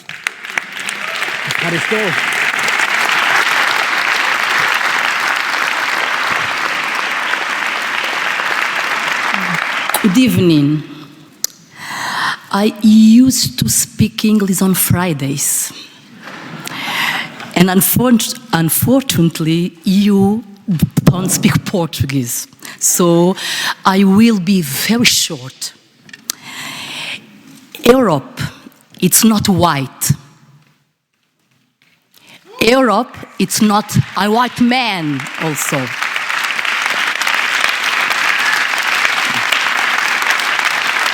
There is no democracy in Europe without ethnic minorities.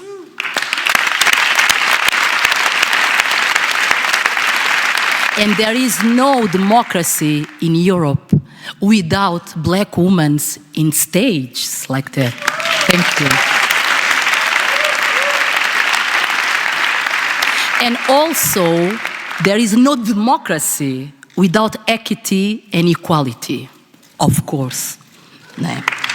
But also, there is no equality without the voices of ethnic minorities in Europe. And here, I don't see a lot of them here.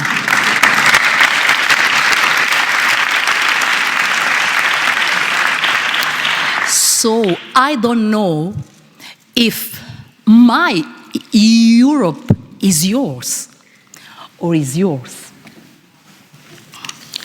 I think that is important, understanding that ecology, democracy, prosperity,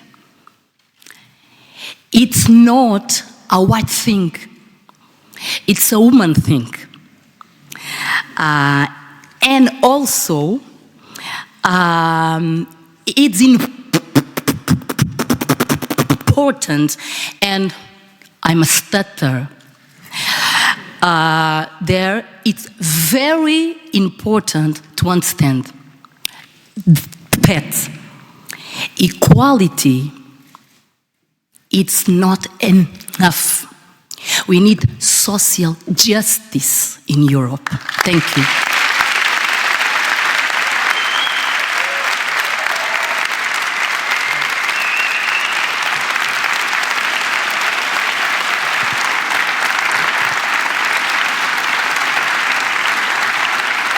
Bonsoir, Bruxelles. Goedenavond. Good evening. I used to live in the city, and I love Brussels. And let me tell you about my favorite building in Brussels. It's Rue du Conseil numéro 16, the 16th of the Council Street. And why? Because in that building there lived an exile, a refugee called Pierre-Joseph Proudhon, that once was visited by a young novelist called Lev Nikolaevich Tolstoy. And they spoke about the two last words in Benoît Hamon's speech, Europe and humanity. And Tolstoy said, should I build schools or write novels? And Proudhon said, do both. And he did both. And Tolstoy asked, what are you writing about now? Well, I'm writing a book against militarism. What's the title? War and Peace. Nice title. Can I borrow it? And he did. And that's why I love Brussels, because many times here people have plotted, like we are doing today, not in order to do transnational politics, as we say. We need to emphasize that this is about transnational politics, but we are not doing transnational politics. We are doing politics. Politics has always been transnational. Politics has always been global. Politics has always been about humanity, and politics in Europe, it is about Europe for the sake of humanity.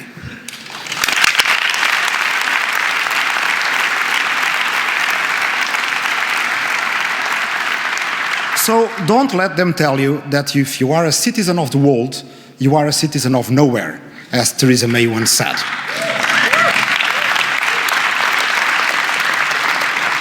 Because if you are a citizen of Saint Gilles, where many Portuguese like me live, and you are not a citizen of Brussels, you are not taking citizenship seriously. And if you are a citizen from Belgium, and you are not a citizen from Europe, you are not taking citizenship seriously. But if you are a citizen of Europe, and you are not a citizen of the world, you are not taking citizenship seriously.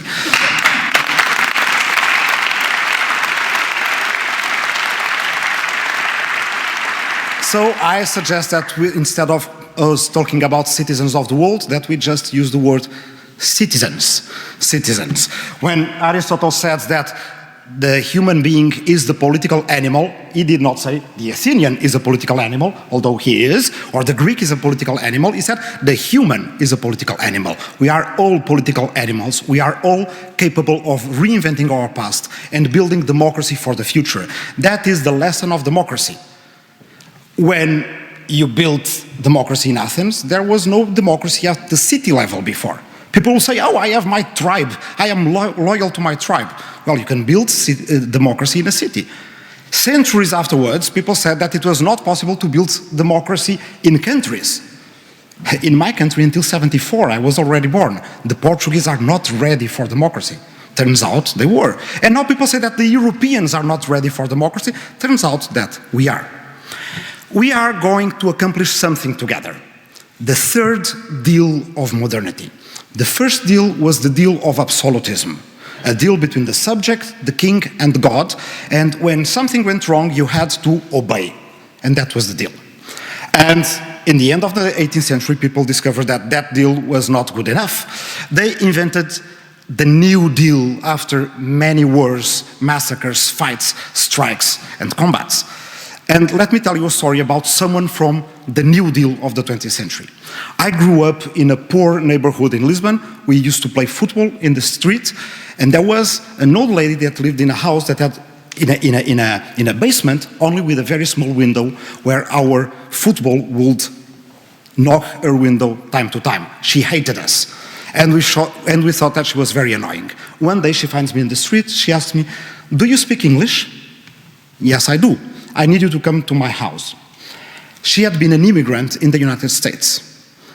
For many years, she had not learned one word of English because she lived among the Portuguese in Newark, New Jersey. You know what was the only two words that she knew in English? Social security. And what she wanted to talk with me was about the federal check. She was a creature of the New Deal. And today, as I'm speaking in English to all of you, I want to pay homage to those creatures of the 20th century New Deal, a deal between the people, the nation, and the state. But now we need to go beyond that. We need the Green New Deal, the newest deal, which is a deal between humanity, technology, and nature. And can we do it? Of course. We did the other one. We are going to do this one. So let me finish by reminding some questions that I did when we started this out in Berlin. They were very simple. They helped me out in answering them, so I hope you can also help me out. Is it acceptable that in the European Union we do not elect all lawmakers? Is this acceptable? Well, I think it is not acceptable. Is it acceptable that we do not elect the European Commission? What's your answer? No. Is it acceptable that we don't elect the so-called ambassadors in the European Council? Is it acceptable that the meetings of the Eurogroup are not public? Is it acceptable that some politicians in Europe keep telling us that what we have to say to refugees is that if you were born on this side of the Mediterranean, good for you. If you were born in the other side of the Mediterranean, tough luck. It's the lottery of life. Is this acceptable? No. So if this is not acceptable, if something somewhere is not acceptable, there has to be someone somewhere who does not accept that. And that is us.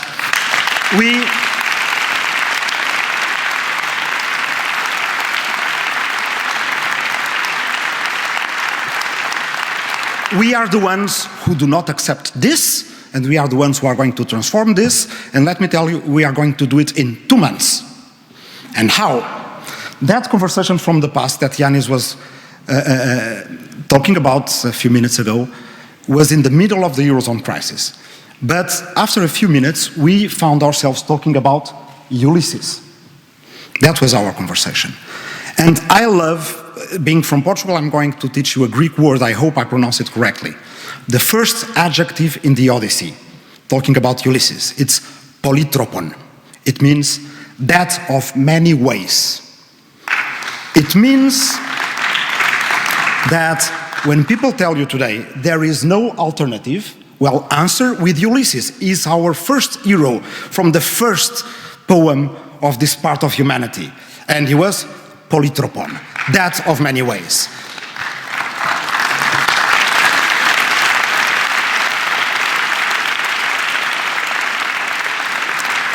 So already when they tell you there is no alternative, show them the program of the European Spring. There are tens of alternatives there. But show them this stage of people. Each of these people, candidates, men and women, they are all polytropon, those of many ways. They are going to show many ways to the European Commission, the Council and the Parliament. But you, over there, you are those of many ways, all of you men and women. And because you have many ways, there is no alternative for you. You are going to speak to all your friends, to all your family, to all your neighbors, to all your working colleagues, and you are going to tell them there is a new thing. It's called the European Spring. It's the first transnational list. Well, it's actually the first time for European politics. And because the European Union has lived a near-death experience, what we are going to do now is to tell everybody that this is their very first true European election of their lives. The election where citizens will take power in their hands. And because we are polytropon, we have many ways, nobody is going to give us there is no alternative. There is always very, very many alternatives. Thank you very much. Muito obrigado.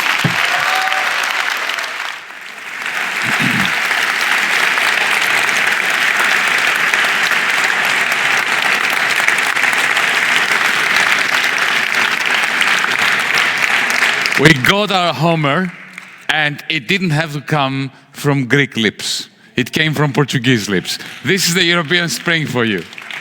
Thank you, Ruiz. But I have a brief comment on Josin. Yeah. Not comment, I just want to repeat what you said. Europe is not white. And when you said that, you reminded me of an experience I had in 1978 when I first moved to England as a student.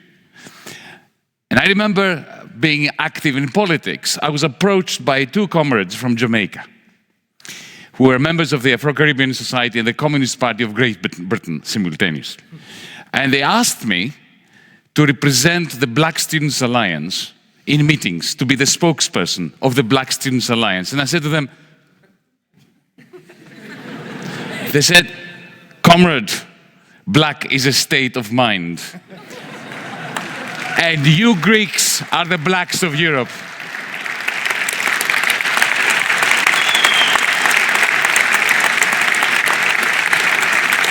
So none of us are white.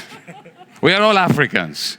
And we have to, well, before I call the next speaker, since this is the European Spring, and since I mentioned England, I think that we must all together send a message of solidarity with our British, English, Welsh, Irish, and Scottish comrades who are going through a hell of a political process.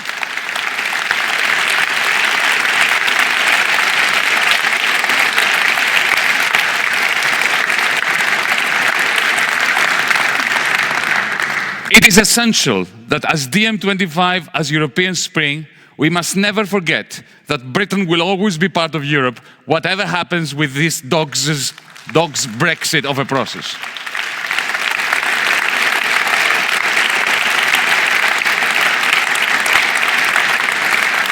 But I also want to add another party political perspective.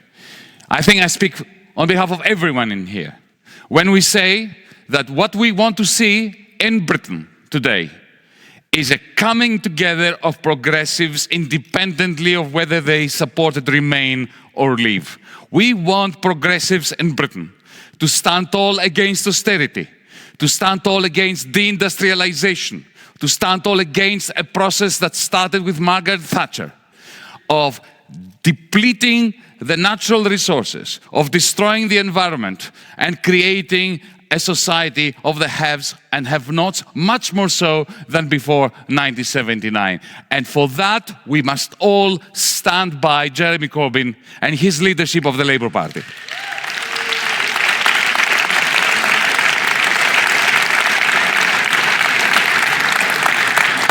Now I'm going to call Neil Harbison to speak to us on behalf of Guardia and Positivo.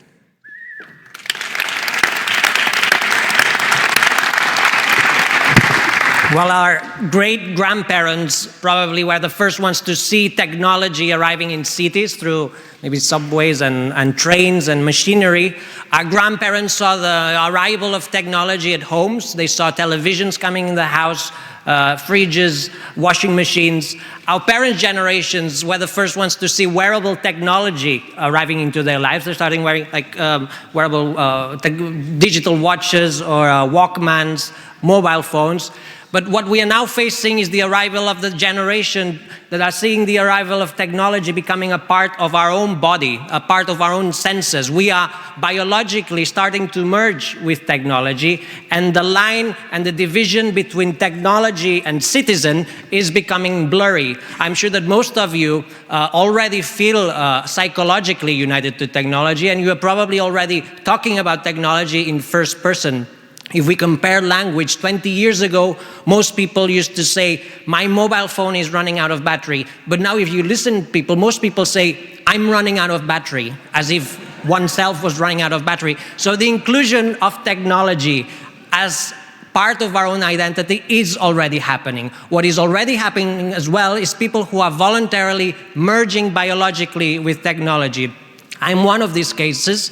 I was born completely colorblind, so 15 years ago when I was at university, me and my friend created this system that now allows me to sense colors through vibrations in my skull. So the antenna is surgically implanted by an anonymous doctor, and then the chip inside allows me to feel the vibrations of color. So technology has allowed me to open up a world of color, and now I can sense from infrareds to ultraviolets through vibrations in my head. There's other people in Europe, there's thousands of people in Europe that have merged with technology in order to open up their senses and their mind. And this is how technology should be used. We should be embracing the use of technology in order to open up our senses, open up our minds, and also to communicate in greater ways. But what we are seeing is that some governments are actually not using technology in such a way. They are actually using it and trying to become technology as an economy of extraction. So they are trying to monitor us. Also social media platforms are tracking us without our permission. So our freedom is being underestimated. And I think that's what we should defend as citizens. We should try to protect our rights of privacy and defend the right to actually decide who has the right to control or to monitor us. Because some people might like to be monitored, but some people might not like to be tracked. So we should have the freedom to decide. So what we should stand for is technological sovereignty. Basically, we need to bring back democracy into technology, and we need to be in charge of how technology is used in Europe. I think that in the future, we will see that becoming cyborgs, which is basically merging with technology, will be seen as ethical, and it will be seen as something good for our planet and for our species and also for other species. If we look at the history of our species, we've been changing the planet and we've been designing the planet in order to live better, whereas I think we should be changing ourselves and designing ourselves in order to live better. If instead of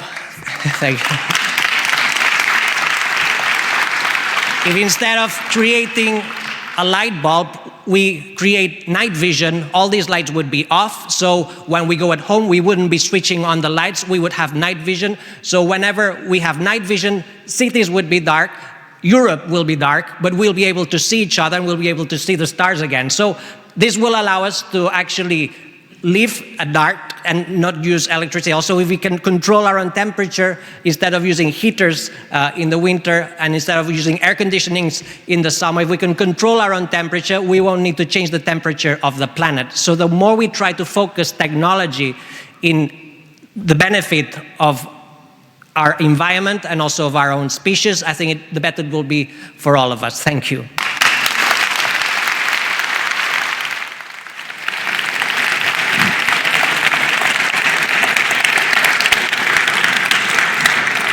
As a certified Star Trek fan, I'm with you. You reminded me when you were talking about color blindness of a conversation I had, I think it was 1989, with an Aboriginal elder in the middle of a desert in Australia, when we were having a drink together. I just met the guy. And he said to me, he could see that I was very red because I was in the sun. He said, "The sun makes you really red. But then when you get upset, you sort of lose the color and you become kind of yellowish. And your type, you can also go green with envy. And you call me colored?" Anyway, I was reminded of that. I'm now going to call to the, well, one more point about color. I'm very glad you can see colors because our swallows, not these ones, but the ones on our official logo, contain red for revolution. They contain green for the green transition, and they contain purple for diversity. With this, I shall call our Belgian MEPs, Marine Bedracourt and Adrian Vlaiko.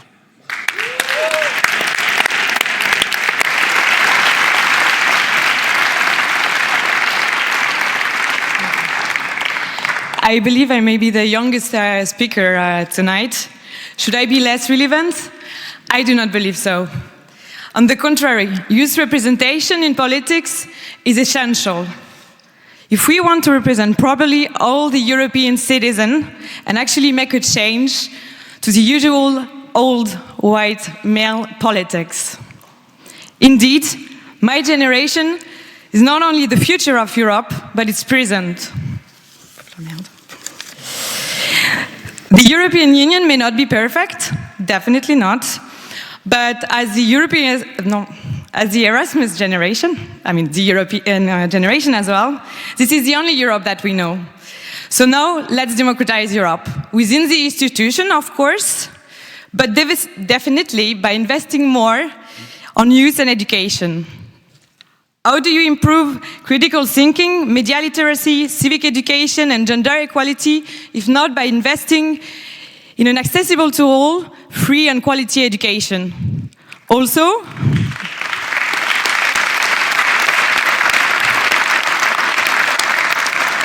Also, we need to foster European citizenship and intercultural understanding. One way to do it, by making all the opportunity that the EU is offering to youth more accessible to all.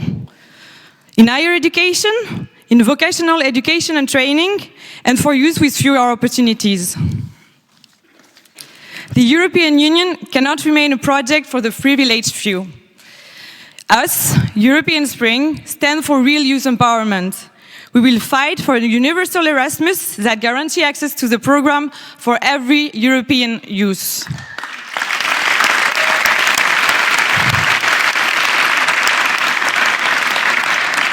We will crack down on unpaid internship and underpaid internship. Experience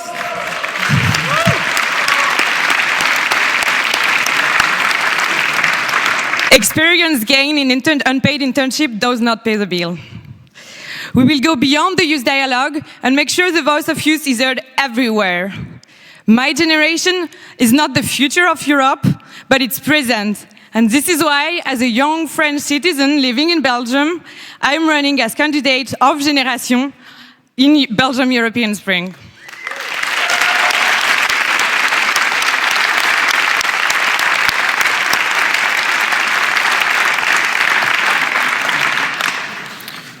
Goedenavond iedereen. Good evening, ladies and gentlemen.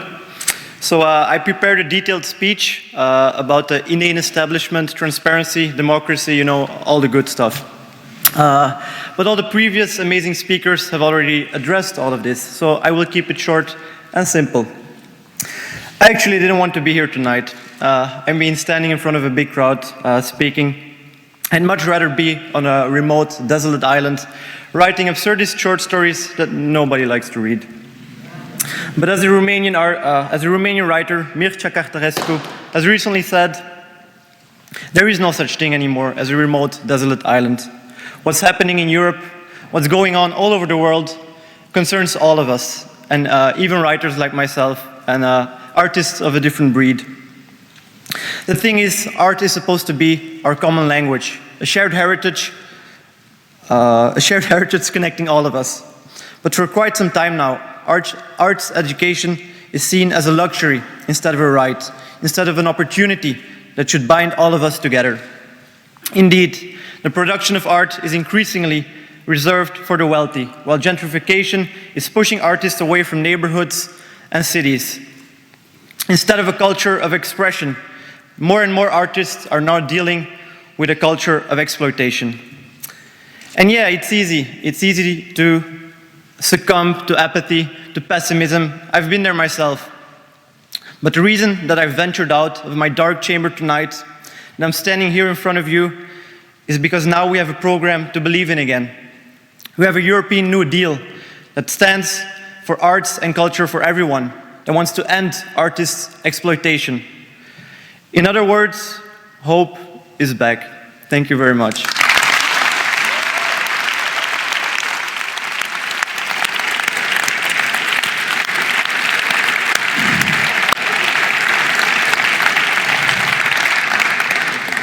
We're coming to the beginning that will start with the end of this meeting.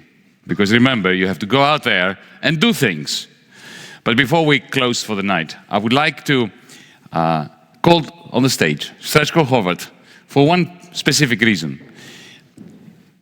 I think he's responsible for DiEM25.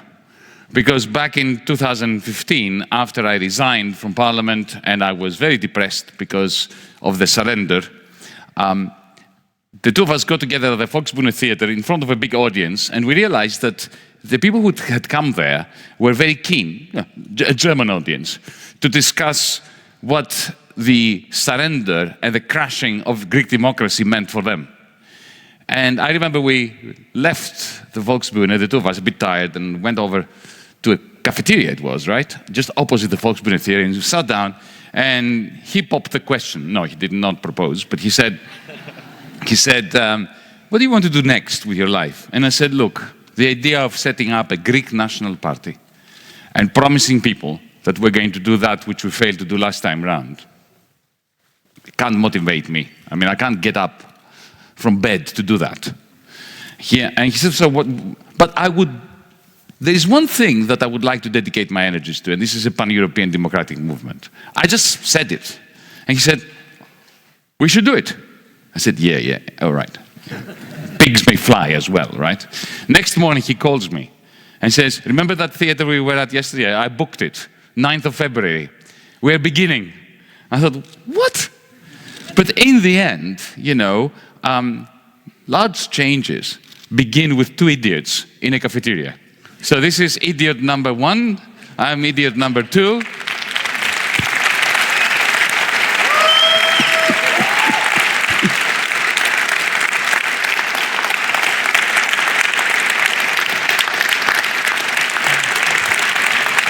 Well, Yanis got me on a surprise. I didn't know that I would have the honor to end this, and since you were so sincere, I will be sincere as well.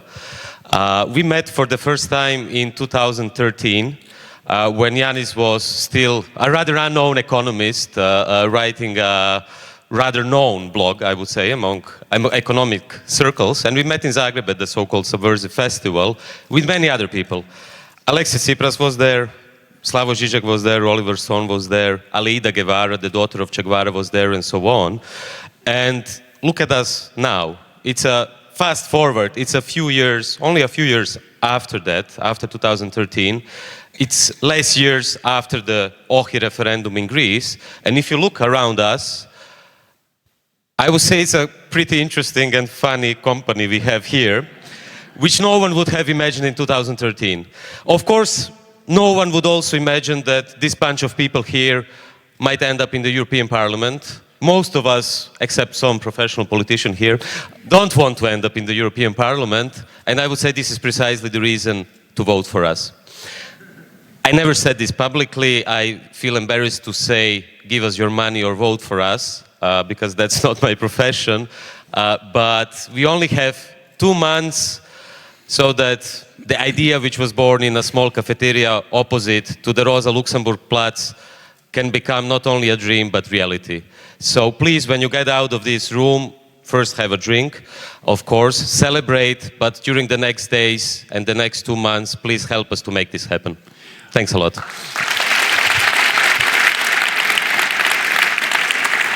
finish, huh?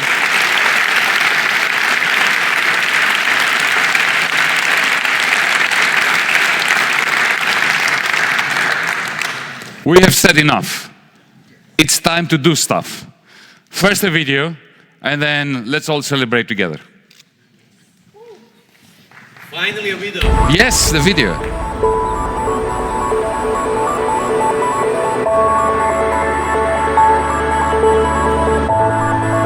Hi, my name's Clive Lewis. I'm a Labour Member of Parliament here in the United Kingdom, and I'm just giving a big shout of support out to European Spring. I think it's critical that we have these transnational European-wide parties that are able to take on the European Union and its anti-democratic act. So European Spring is a fantastic initiative to get members of the EU voting for one party no matter what country you live in, with that agenda for tackling climate change, tackling inequality, and bringing democracy to the heart of the European project. DiEM is, I think, the only bright light that we have on our horizon. DiEM sees clearly that this opposition between liberal establishment and new populist right is a wrong opposition, that we should move out of it. And DiEM sees it perfectly that the new leftist populism is not a solution. The lesson of the Greek fiasco with Syriza is you cannot do it at the level of nation state. History is on our side. What we stand for is simply the only option. If we don't win, we are lost. Then what our future will be, you can learn from Hollywood. We are, in some sense, the only voice of truth. So, all the best to you, and since I hope part of that you, to all of us. It's not only about us. If we will be eliminated, then if I were to be a billionaire, I would do what hundreds of billionaires are doing. start to construct myself a bunker in New Zealand or in some faraway country. But since I want to stay here in my beloved Europe, I say, let's move on. Let's be ruthless. Thank you very much for your attention. I ti pozdrav Janisa, kaže mu sretan rođendan, ali sam ljut jer njegov broj nije tako velik kao moj, verovatno, ne?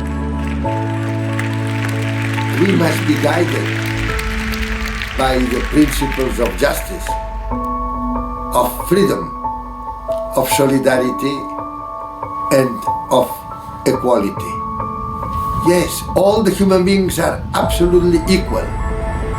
We are going to have a new deal for our European Union. And this must be based on multilateralism. And this must be based on we the peoples.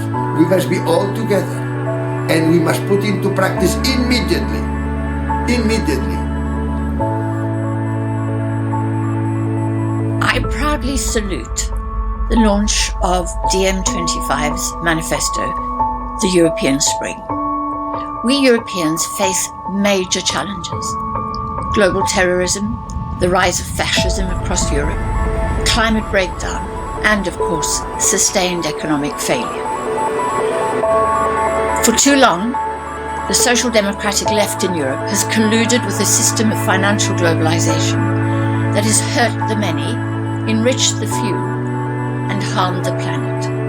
For too long, people on the left have walked away from the European political sphere and from the task of transformation, both of the social, political, and economic sphere, but also the ecological sphere.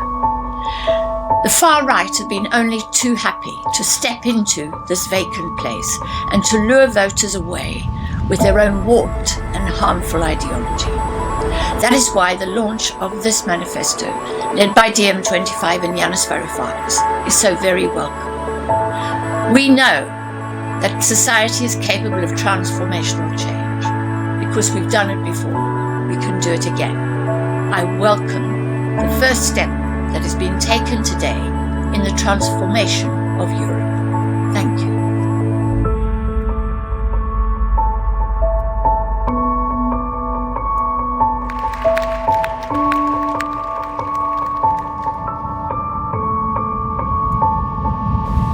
We need a plan. And we need a plan to base a dream on. And the dream of an ecological, socialist, progressive France, Europe, world needs a new deal.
Together.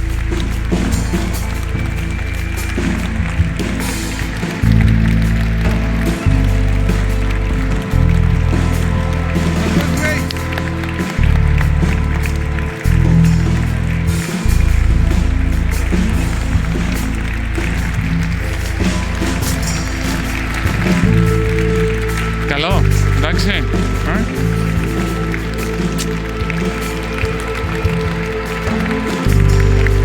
Πώς φάνηκε, καλό. Έχουμε φτιάξει ένα κίνημα. Κάτι έχει γίνει.